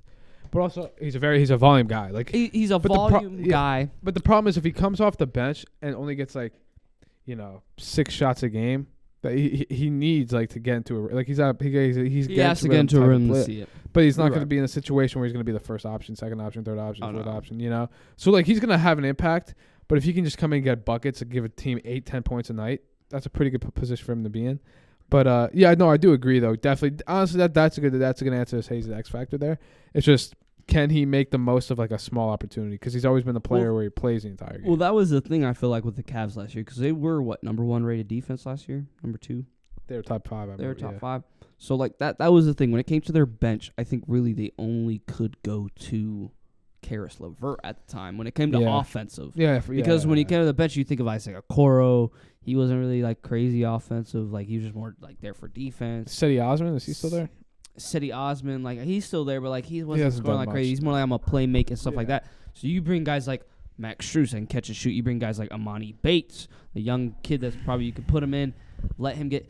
Imani Bates needs to kind of have a role where like he has the green light like a Jordan Poole when Jordan Poole came on the Warriors, maybe like green light like that. But like, all right, cool, you come in, man, score. Do not think about any score. Yeah, because that's what he can do, and he does that really good. I mean, in the summer league, he looked phenomenal. He looked great. But yes, you're right. Shot selection, shot volume. I know you don't like your volume shooters, but to be honest, wrong about one they have and they have that guy on his team, and Donovan Mitchell is on that team. So I feel like with him, we might get into a discussion with that top 5 thing because you said, should we get into that? You said something, but I mean the X factors. Yeah, I mean no, we can continue. It's up to you. I wasn't sure. Yeah, I mean X factors, but it's up to you. You know what? Let's get into this top 5. Let's get into this top 5 because I know we're gonna rip this Band-Aid off because this top 5 is gonna go insane. Get spicy, man. I got some hot takes. We gonna have to post. Can I make a clarification real quick?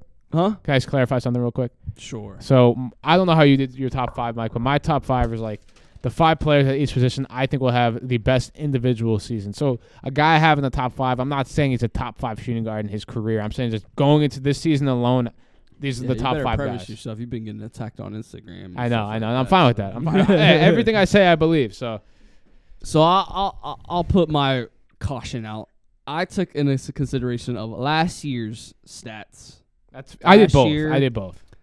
Kind of playoffs a little bit. I know some of them pretty much didn't make playoffs or some of them didn't perform. But I did this off of points because our league is drive up points, but I also did overall. But I do have top 5 in each position from point guard, shooting guard, small forward, power forward, and center. But then I also broke it down to where I have guards, wings, and bigs. Okay. So I can give you either of those lists. But we're going to start it off easy. Let's start at the center position. At the center position. Because that one was sweet. I was looking at the list and I was like, the center position was the easiest. Because then, you know what? We'll go up because this league is very guard driven. We'll go center, power forward, small forward, shooting guard, point guard. All right, let's go. Sound good? So let's start off with center. Again. Who? I mean, it depends. How do you want to do this? Do you want to do 1 through 5 top 5, or do you just want to be these are the top 5 centers to me? You pick. I'm gonna go safe bet. I'm gonna go top 5 centers. All right. I'm not gonna go in any particular order. Oh. Let's do orders.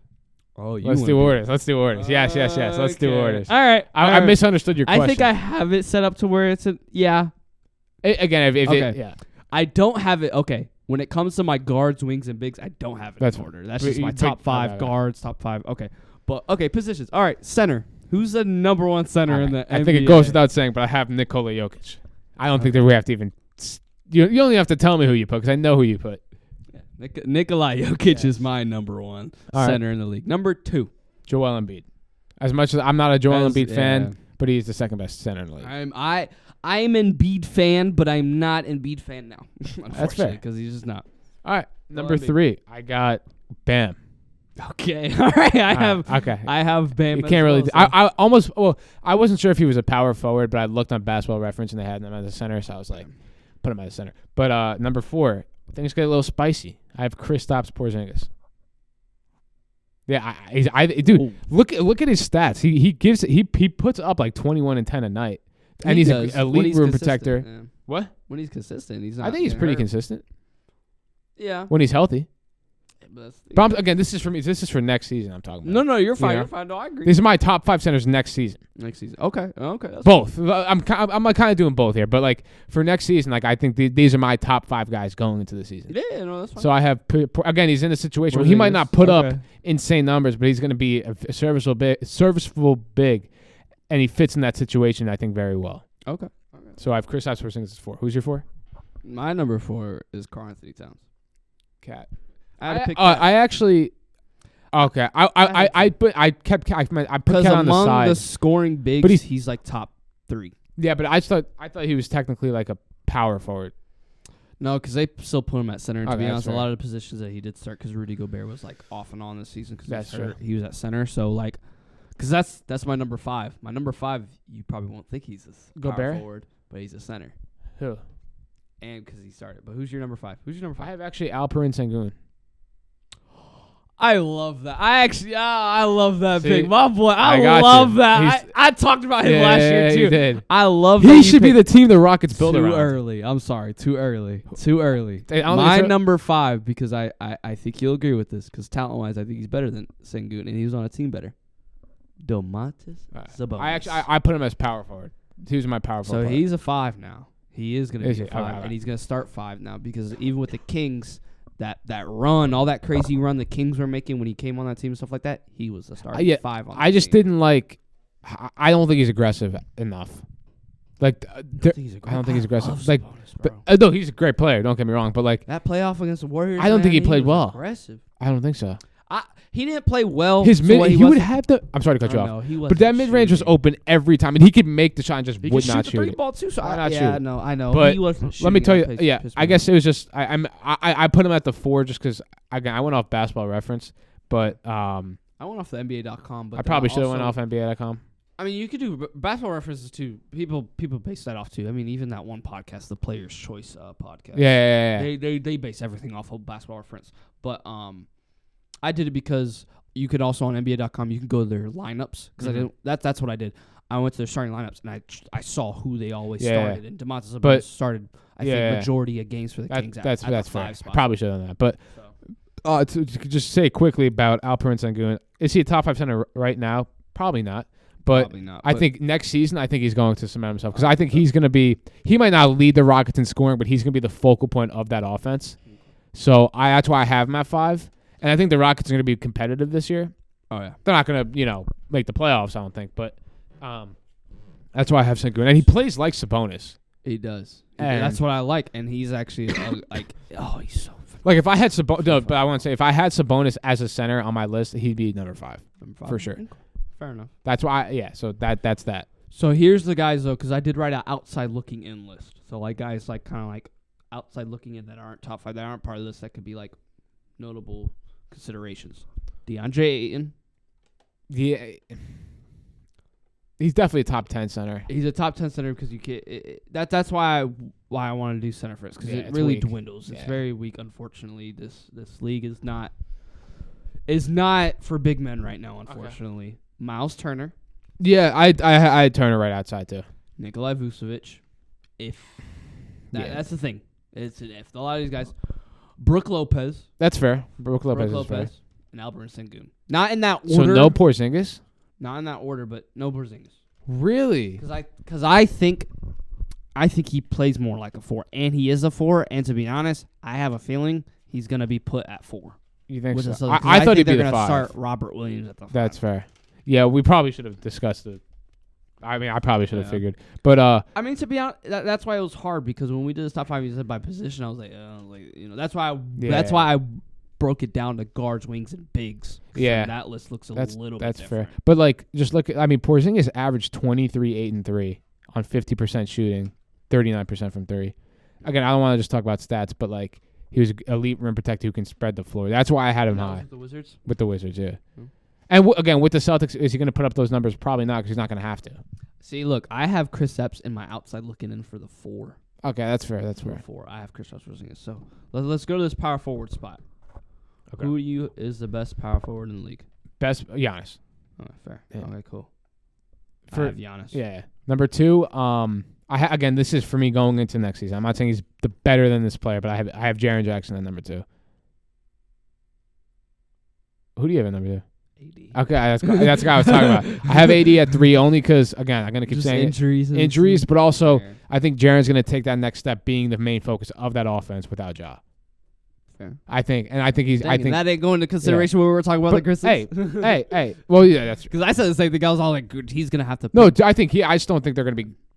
I'm not saying I still don't think they'll win enough games, but I have Triple J outside looking in. I don't even. What? Have top 5. that defensive player of the year, that's crazy. All right, okay.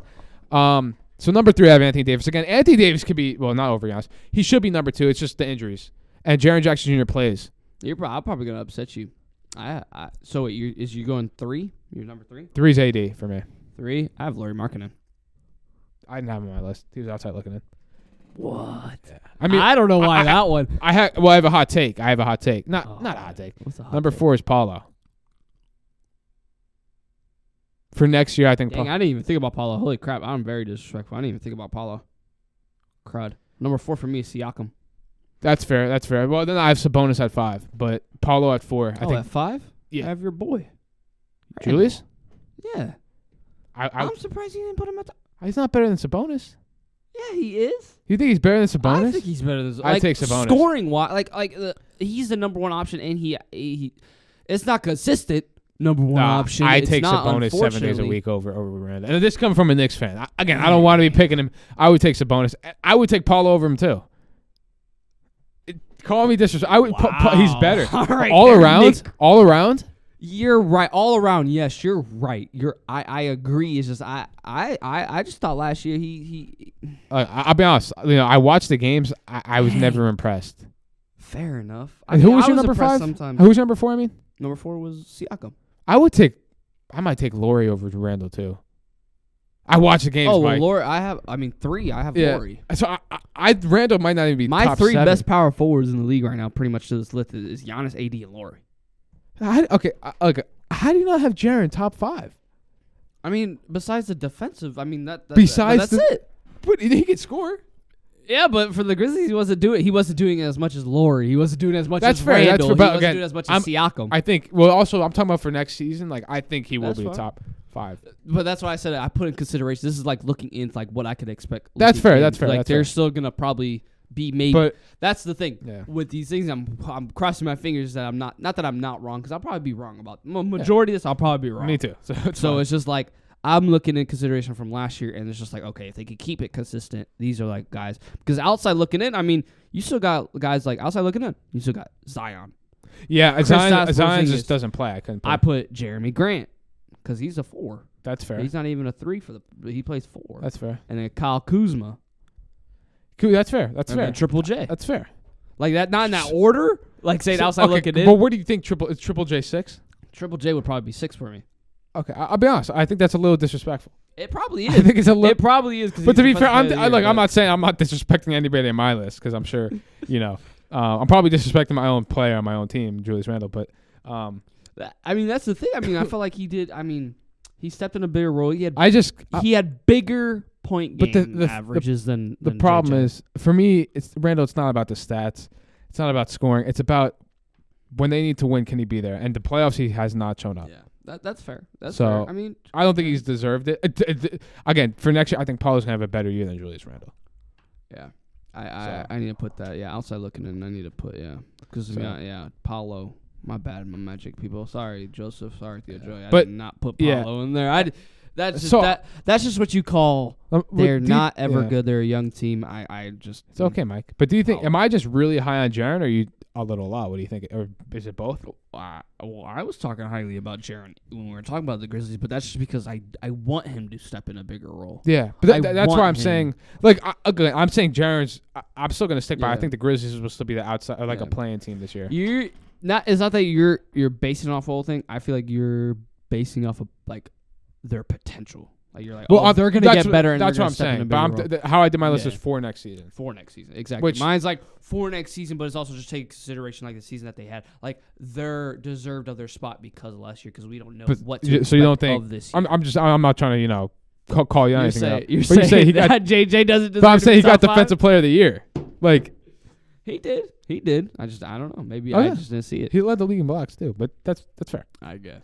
Hey, No, no, that's true. agree to disagree. Agree to disagree. Alright, no, I again. guess he just. I guess I don't see him better than Siakam, Randall, or That's fair. AD or Giannis. That's fair. That's fair. I got I you. might be crazy. I might. Look, someone's my gonna list, they flame me probably for think that. I'm crazy too, so it's fine.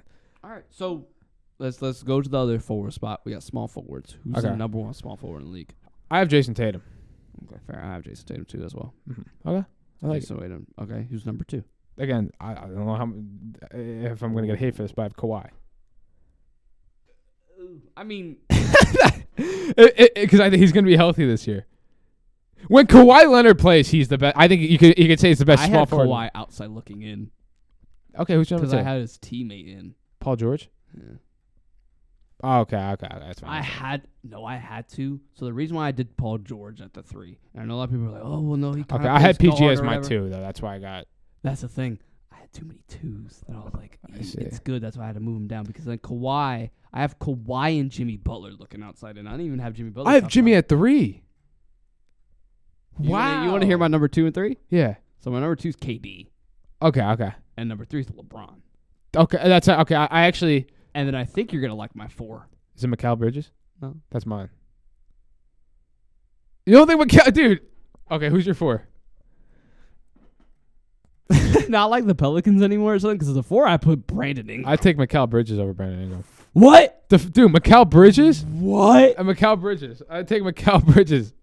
What happened For- with you and the Pelicans? for- Something happened between you and the Pelicans. Mike, Something happened between I'm you talking and the about Pelicans next from season. I'm talking. This is my list for next season. What? Mikal Bridges is the number 1 option on a team. Brandon Ingram isn't the number 1 option on the Zion's going to be, I think, the number 1 when he plays. when he plays, but who's Okay, been the number look, 1 and all right. who's always Hear me out. number Hear me out. 1? Look.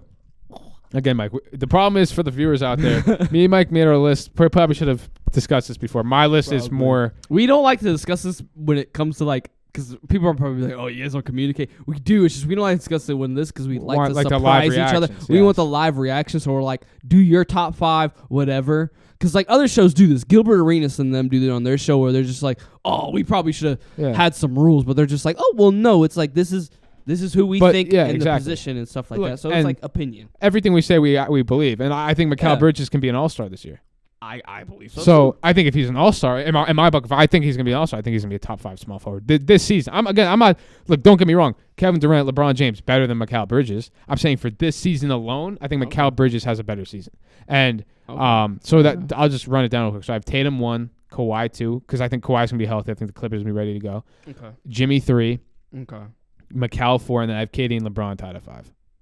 Just because they're in the situations where KD is the first option, the third option. I don't know how that's going to work out. And he also was disappointing in the playoffs. And LeBron, I think, is going to hand the keys to AD. So I will say, before I keep going, I know you guys already heard me say Kevin Durant and LeBron. Kevin Durant, LeBron, and Steph on all these lists, low-key have their positions locked because of longevity, though. That's to fair. me. No, that's But fair. That's fair. because they are still so dominant at their age. Their situations, they're still so dominant. Yeah. But finishing it off, I have Jason Tatum number 1, KD number 2, LeBron number 3. To be honest, we might get bashed for putting Jason Tatum over Kevin Durant. Tatum's defense, I think, puts him. I think Tatum's the best small forward in the league. That's true. I agree too. I think he is too because even when it came to MVP talk, like the small forward that did get talked about was Jason Tatum. So it's LeBron 3, Brandon Ingram number 4, Paul George number 5. Okay. Yeah, I Paul George. Because then outside looking in, I have Kawhi and Jimmy Butler. Yeah, I'll put Paul George in the small forward area. I'd probably put Paul George probably with KD Don't and LeBron. put him now. But keep him at your shooting guard. Still say where you. No, have him I as did shooting put him guard. at my small forward. I put him with the KD and LeBron. I got it confused. Well, no. So besides that though, you have your top 5. If you do put Paul George in the top 5, who do they replace or who does he? I'd probably have to just stick. I can't put him. I think next, probably Mikal. Okay. Okay. Probably Mikal Bridges, yeah. Okay. But I think I'm higher on Mikal because he's the number one option. And every time he's been the number one guy, he's delivered. Crazy numbers. And he defends. Any defense too, yeah. I like that you took consideration of all around. I took consideration of just the way this league is. Yeah, and I'm saying more so. My list is obviously more so like forward next season, not, This is where I think we're going crazy in the shooting guard position. Yeah, and my number 5, Mike. Should I just get into it? Or you want to start at 1? Which way you want to go? Let's start at number 5. I have Jordan Poole. This year, he averaged 26 points per game when Curry didn't play. Yeah, when Curry didn't play. And this year, he's going to be, I think he should be the number one guy. Defensively, lacking, and his shot selection isn't the greatest. But I think he's going to have him outside looking in. That's fair. That's fair. But I think he's going to put up over 25 a game, I think. And I think he's going to be, I don't know if he'll be an all-star, but I think he'll be right outside looking in. So I have Jordan Poole at 5. Number 5? There's Zach LaVine. Okay. Zach LaVine was 6 for me. Zach LaVine. Just because LaVine was Zach LaVine is 5. Number 6. So I have him. So really I have arrows. I put him under shooting guard, but I know he plays small forward for the Bulls. DeMar is 6. Okay. For me. I didn't have so it was like Zach. That's fair. So because then I have. Wait, so Zach and DeMar shooting guards is what you're saying? Yeah, because they pretty much both really are. Because even before he was on the Bulls, DeMar DeRozan was a shooting guard. He played guard. But doesn't he play small forward? But he plays now for the Bulls. Okay. Because he's like, but I kind of put him in shooting guard. But I have arrows where it's like it's pointed for the small forward too. But still, DeMar, even if he was a shooting guard or even small forward, he's still outside looking in. Yeah. So like, but even outside looking in my list, he's still behind Kawhi and Jimmy. No, that's fair. DeMar's in that. So I'm just like, So Zach LaVine's number 5. You may not like my number 4. I have Jaylen Brown at 4. I have Anthony Edwards, not my number 4. All right, we're ending the show. No, I'm kidding. No, that's fair. I mean, I just think Jaylen Brown not worth that contract. He's still a top 4 shooting guard, obviously. He's top 3 to me. All right, let's hear. Well, why is Ant Edwards low? Not low, but why is he lower? Why is he at 4? You just don't think he's done enough yet? He hasn't done enough yet, and I feel like his situation is really a situation that's going to screw him. That Gobert and everything is really going to screw him. It's not. He's on the Timberwolves. He's going to be at a very high rate of scoring and stuff like that, but like it's really going to hurt him because then it's just like I don't know where he goes for. Like he's probably going to have to leave, or one of those other big men are going to have to leave so he can operate more. Because like it stinks for him the situation that he's in, and I feel like with the 3 guys that I have ahead of him, they're still going to be in a good situation. They're still going to be getting their ball. They're still going to be getting their minutes. Because to be honest, when it comes to Ant, it's like we don't even know, like, is he the second option? Is he the first option? He's the first option. If he's the first option, then why are we giving the ball to Karl Anthony Towns so much when it comes down the floor? You think if he's the second option, then why? That stinks because he should be the first. I think he should. I think for me, Ant has that it factor. Again, I know I'm probably, but he has that like instinct where I'm like, this dude's gonna be great. And the problem is he's in Minnesota, but the reason I have him at 2, actually I won't get into that yet, but the reason I have Jaylen Brown at 4 is because the left hand obviously, but also that's not even fair to just put him at 4. But to be honest, I would argue it's funny that. And it's so funny because I was making fun of him for the whole left hand because obviously my team was going up against him and I was like you can't dribble, you guys are giving a guy a huge contract, but I'm like, you know what, let me get a benefit of the doubt because I do this for everybody in the world. I do this. I'm sorry, the only team that ever really showed that he had only a left hand was really the Heat. That's so fair. It's just like, why didn't other teams pick up on that? I think they just don't have the thing is he could throw a million coverages at him, and also they could, but we were also just another team that was just defensively just more IQ. Where it's just like Eric Spoelstra's gonna have, like it's not that he's gonna have an offensive strategy; it's just he is gonna have a defensive strategy. But again, I talk about the eye test a lot because when I watch Jaylen Brown play, his shot selection is very bad. I think.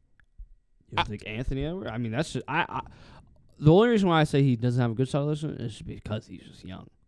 I don't think that's bad. I think Jaylen Brown. What is he? 27 now? 26.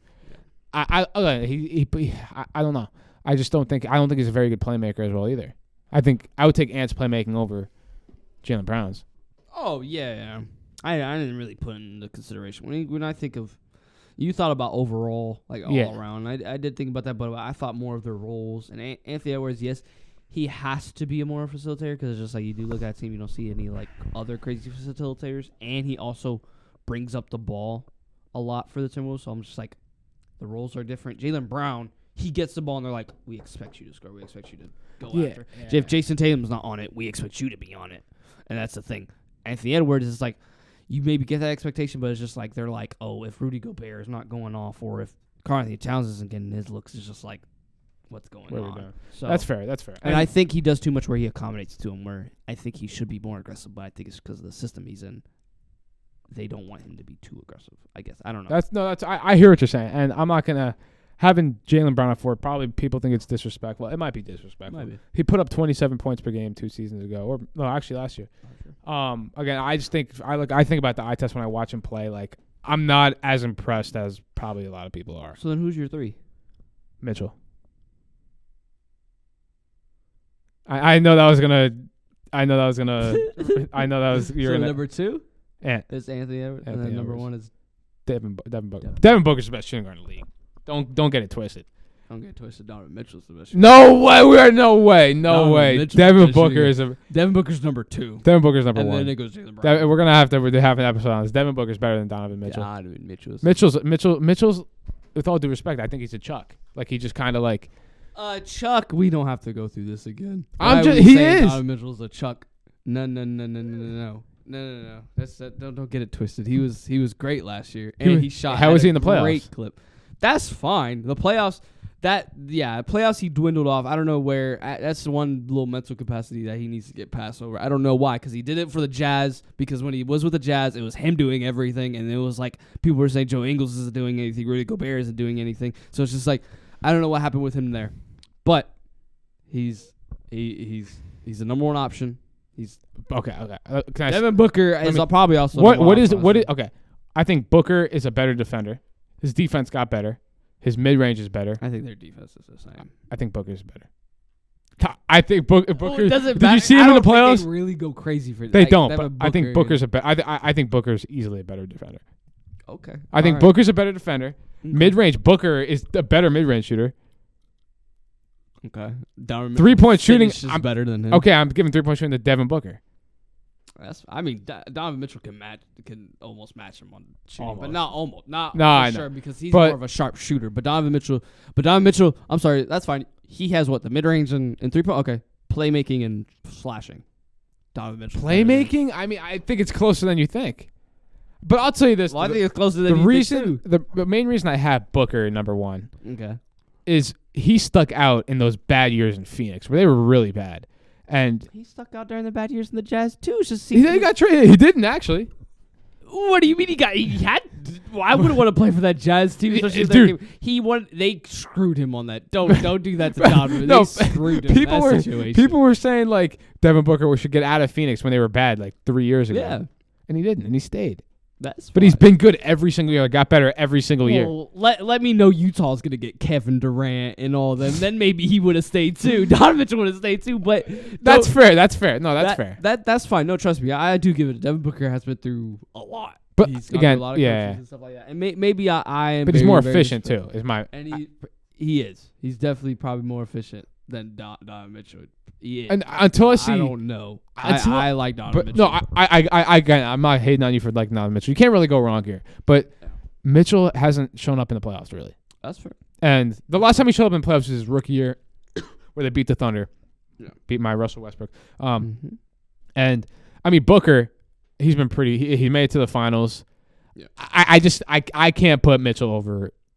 Look, honestly, no. Right now, I should say this though. Right now, Mitchell's ahead of Edwards, no doubt. Mhm. My list against for next year, I think Edwards is going to take that leap over him. Yeah. But until It's probably just my favoritism. it's probably my favoritism of Edwards too, and Booker too. But that's why I think I just put. I guess it comes down to the playoffs.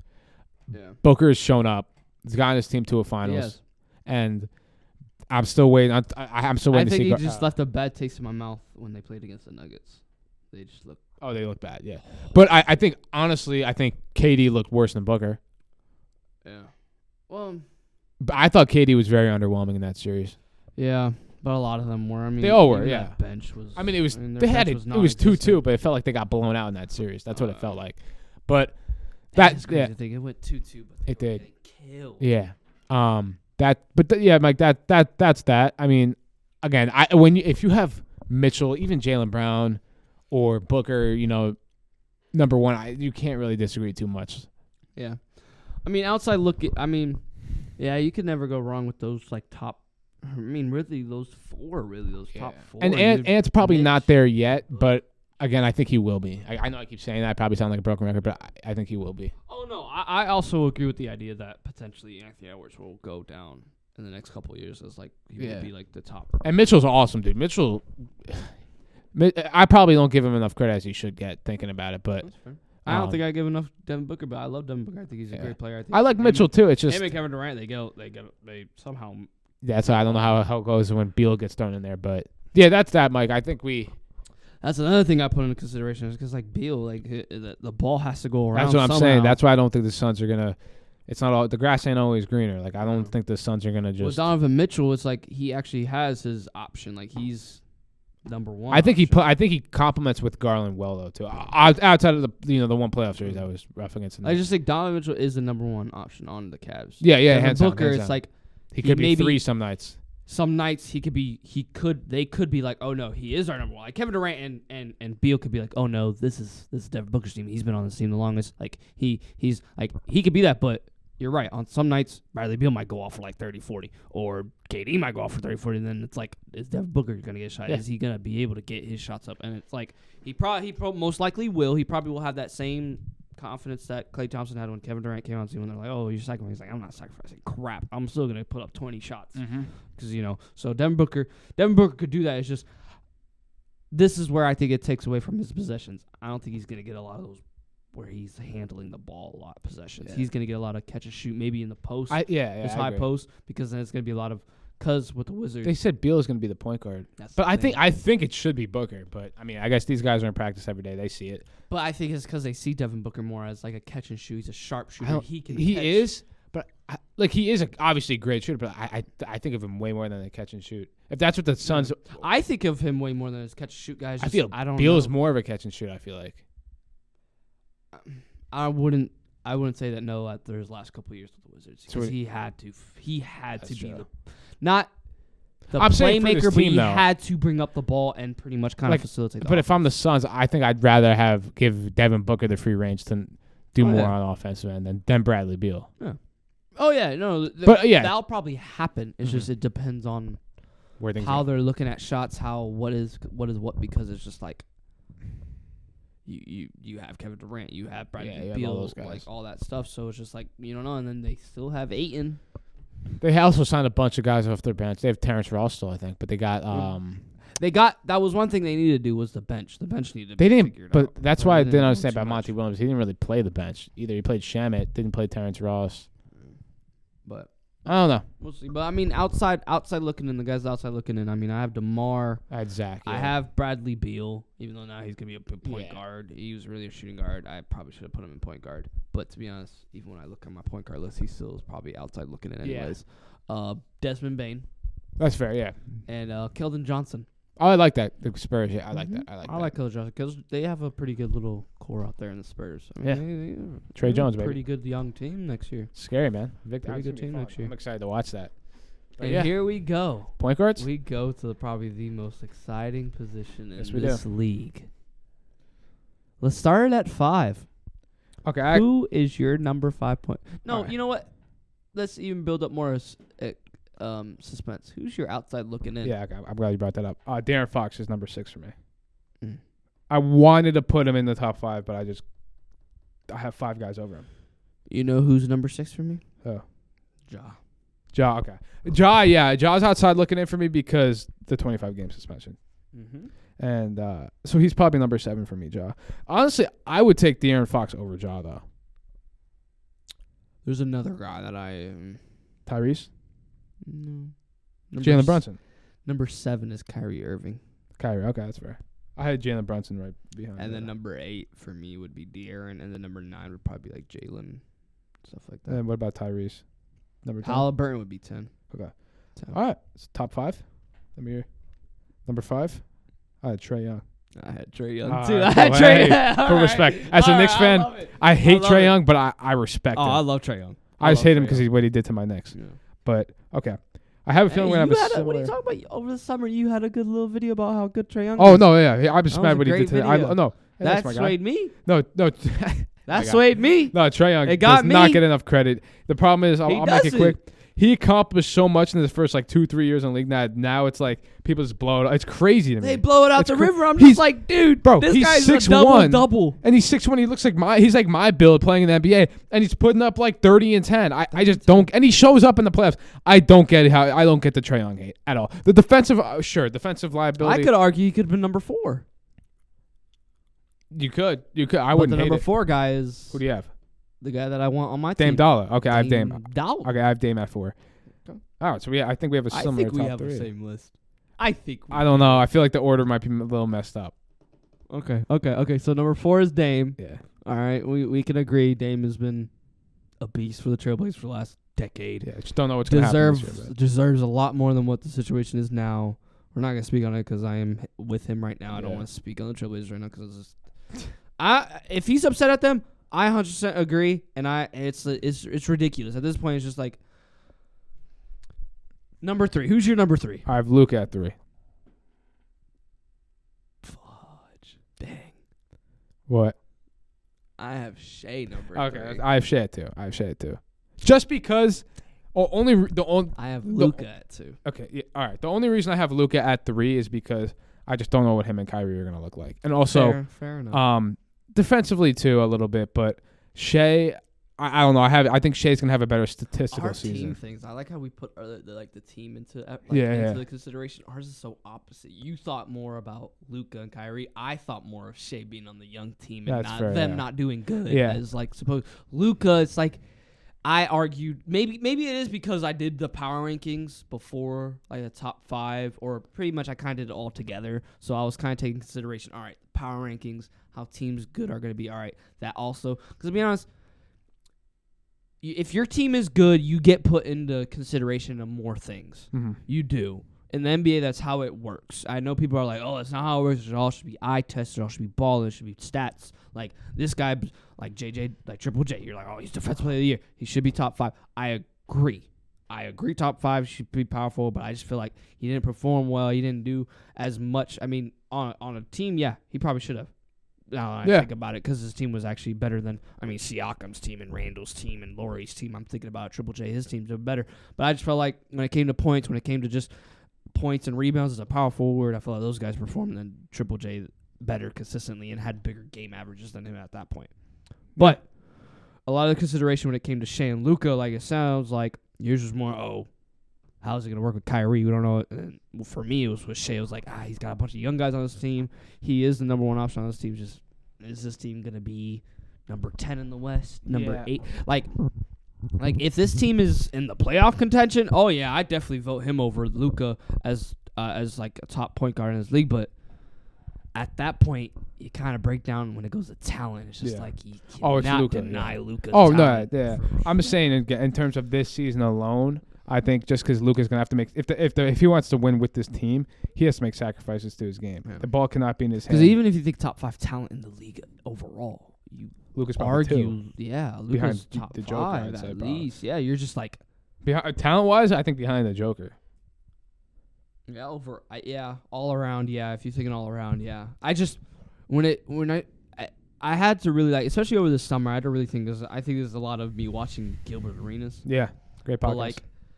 But his when it comes to just talent wise, you think about their role, you think about what they do. Because number 1, I think we all agree who the number 1 point guard in the league is obviously Wardell, Stephen Curry. Yeah, that's not even up for discussion. And to be honest, when it comes to talent, you'd probably put him number 1. Talent wise, probably Probably talent wise because he's dominant. He's dominant.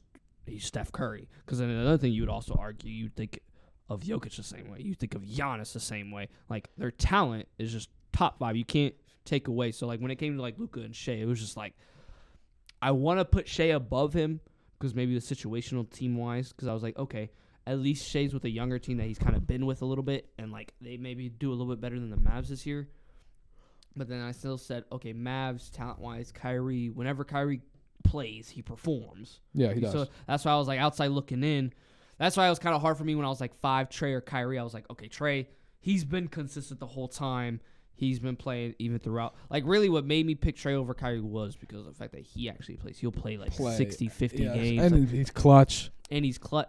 I mean, Kyrie's clutch. I wouldn't take away Kyrie from is. that. I'm not saying. Clutch. It's just the consistency. I'm saying Trey. I'm talking about Trey alone. Trey's clutch, but also he, Yeah. like, what's it called? I mean, he's led a team. And if we do recency by recency, I mean, recent stuff. I mean, Trey's definitely probably gone farther than Kyrie. Kyrie's been hurt and not playing, so it's just like, that's what I'm saying. Where have you gone in the last couple of years? Trey has actually gone pretty far the last couple of years. I mean, so it's just like, he's gone to the conference finals, semifinals. So yeah, man, that's pretty good. But though. Okay, so I mean, top 5. I mean, we had a pretty similar list. Okay, I'm glad you put respect on Trey. I respect that. I had to. I mean, I was going to anyways because I was just like, because I would argue he's almost number 4 with Dame. Yeah, I mean, I don't Because disagree. rather than scoring, because that's the thing that Dame has way over than Trey. No offense to Trey. Oh yeah. Scoring wise, Dame has it, but that yeah. but that's the thing. When you think about Dame, you think about Dame with like Steph too. So it's just like, yeah, like Trey has the potential to get to their point, and he's probably really really close because he does the same type of thing that Steph and Dame do. But Steph and Dame not worry more, but they are more scoring more. Trey's like, the way I play is I'm going to score mine, but then I'm also going to get everybody else into the game, and he does that, I think, way better than Dame and Steph. So I agree. He has that above them, which is a good thing because he's a point guard. So you have to do that as a point guard. So, but dang, those are pretty good top 5s. We had some interesting ones. We did. We had some debates. Power I liked forward, it. had some little debates. Shooting guard, I knew that was going to get there. That was gonna be spicy. That was going to be a little bit spicy. But point guards, I mean, it seems like we're the same thing. It seems like really our 2-3 is situational. Our 5, we love our 5, with Trey, stuff like that. But I mean, you let me know because I'm gonna go over these lists too for myself because I broke these down. I don't think did you break them down the guard? Okay, so I'll tell you my list because this is really just overall because this is the way the league is nowadays. Because really, we talk about the league nowadays and how it's just positional, non-positional basketball. It's like no one really cares. Like Giannis could be your point guard, LeBron could be your point guard. Yeah. It doesn't even matter who your 5 is. Like I think, we've seen Draymond play the 5 and he's 6'6", 6'7". Yeah. So, I broke it down to guards, wings, and bigs. So no order or order? No order. All This right. is just top 5 guards, top 5 wings, All right, let's hear and it. top 5 bigs. So my top 5 guards in the league, no particular order: Steph, Luka, Donovan Mitchell, Devin Booker, and Shea. Wait, repeat the last 3. Donovan Mitchell, Devin Booker, and Shea. Not in any order. There's not in any order. These are just the top 5 guards in the league. I can't disagree. Okay. Outside looking in, I had Anthony Edwards, Damian Lillard, and Trae Young. I'd probably throw De'Aaron Fox in there too. Okay, and De'Aaron Fox. Okay. That's true. I even put Did you have Jaylen Brown in there or no? No, not outside looking in. Okay, 'Cause I didn't. No, I wouldn't either. I mean, yeah. All right. Wings, no particular order: Jason Tatum, Giannis, KD, Anthony Davis, LeBron James. And who's outside looking in? Outside looking in, I had Kawhi, I had Jimmy. I had Brandon Ingram and Paul George. So pretty much guys that are like in my top 5. That's that fair. Pretty much were Okay. in there. Now bigs, I had Jokic, Embiid, Bam, Cat, and Sabonis. Giannis. No, Giannis is wing. Oh, Adams okay. is Wait, wing. repeat that again. Jokic, Embiid, Bam, Cat, and Sabonis. It's pretty much my center. Because it was just hard because like I know people are like, oh, well, AD's a big and all that stuff. It's just like, but no, he plays wing. He plays power forward. Like, Would you put was JJJ? Would you put him with the wings or forward? So I probably put him. I might put him. So if I was gonna switch it up and actually put them to maybe as like what they're preferred as, so like AD. So let's say I'll switch it up. So AD and Triple J as bigs, right? Who takes AD spot in that top 5 for wings? Zion Williamson. Okay, if he's healthy, yeah. Now, if I have to put Triple J and AD in consideration for bigs, I have Jokic, Embiid, AD, Bam, Triple J. I don't disagree. I think that was overall Triple J. Yeah. If those are going to be my bigs, if I have to consider AD and Triple J as bigs, because I mean they really are. I mean playing the 4 spot, it really is just big bodies, really. Because I mean I feel like the small forward and power forward position nowadays is just really nothing. Yeah. Because it's really like positionless, right? Yeah, it's very positionless. So like, I might have to switch it up. But like, if that is wings, I'll probably put Zion to take AD spot. I might even argue Jeremy Grant could even be in there too, because of what he did last year. Yeah. But with that, yeah, if it's big, Triple J,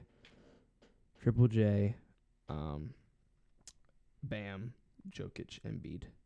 Wait, that's 4. Yeah, and AD. I like that, man. I thought that was good.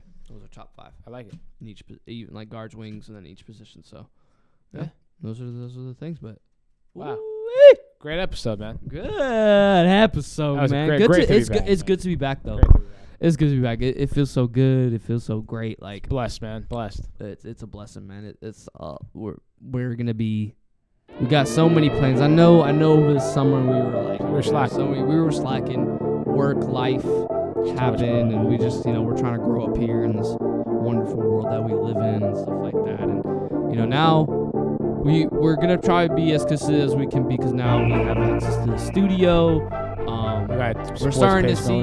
We got a sports page going on, everything. So shout out to U92. Shout out to We U92. definitely have to give a big shout out to U92. Wouldn't be here without them. We would not be here without them. Definitely for our platform and everything, and especially us getting played on the radio. So that'll be nice when we For hear sure. those things. But Bri, shout out our socials, man. For sure. Obviously out on all platforms, as you guys know, at Hoopin with Mike and Brian. Same with YouTube. We're over there as well, so feel free to subscribe. Along with that, we are on Instagram and TikTok at hoopin.mb. We're also live on Twitter as well at hoopin_mb, which I'm going to be tweeting more, as I said earlier, along with Mike. Just get people interacting with our page. I'll tweet out hot takes, or if I'm watching the game, something I see, something I'm thinking. But feel free to DM us, message us in any way. Anything you guys like, or anything you want to see more of, anything you don't like, disagree with. And we're all here, all ears, and it was just a great episode. It's great to be back. And as I said, every week we're getting content out, and I'm excited, man. I'm excited. It'll be a good year. Yeah. Any special shout outs? Anything you want to shout out? Hey. First episode back. Oh, yeah. Shout out to the fam, of course. Shout out to Mike. It's great seeing Mike again, seeing that smile.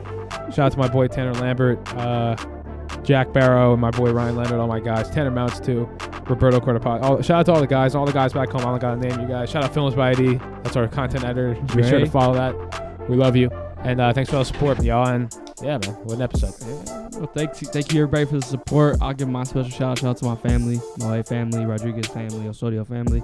Love you guys. Thank you guys for supporting everything. I also want to give a shout out to my little boy back at home, Jigsaw. Today is actually the day, a year ago today, he blessed my life. Oh, that's awesome, man. Congrats. Today's a nice little year anniversary. And with that, I'd like to give a special shout out to Mackenzie Schrock.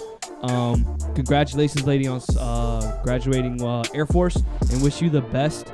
We got Jigsaw together back a year ago today, so it's actually pretty awesome. That's great, and man. I can't wait to get back home and see him, because I need that love. But shout out to my boy Jigsaw, shout out to my family, shout out to Mackenzie, shout out to all my friends out here in Motown, shout out to my people that, shout out to everybody that just support. Everybody that support. All 149 followers on Instagram. We love it. We love every single bit of you. We love you. So everybody, stay tuned, stay live, and stay hooping.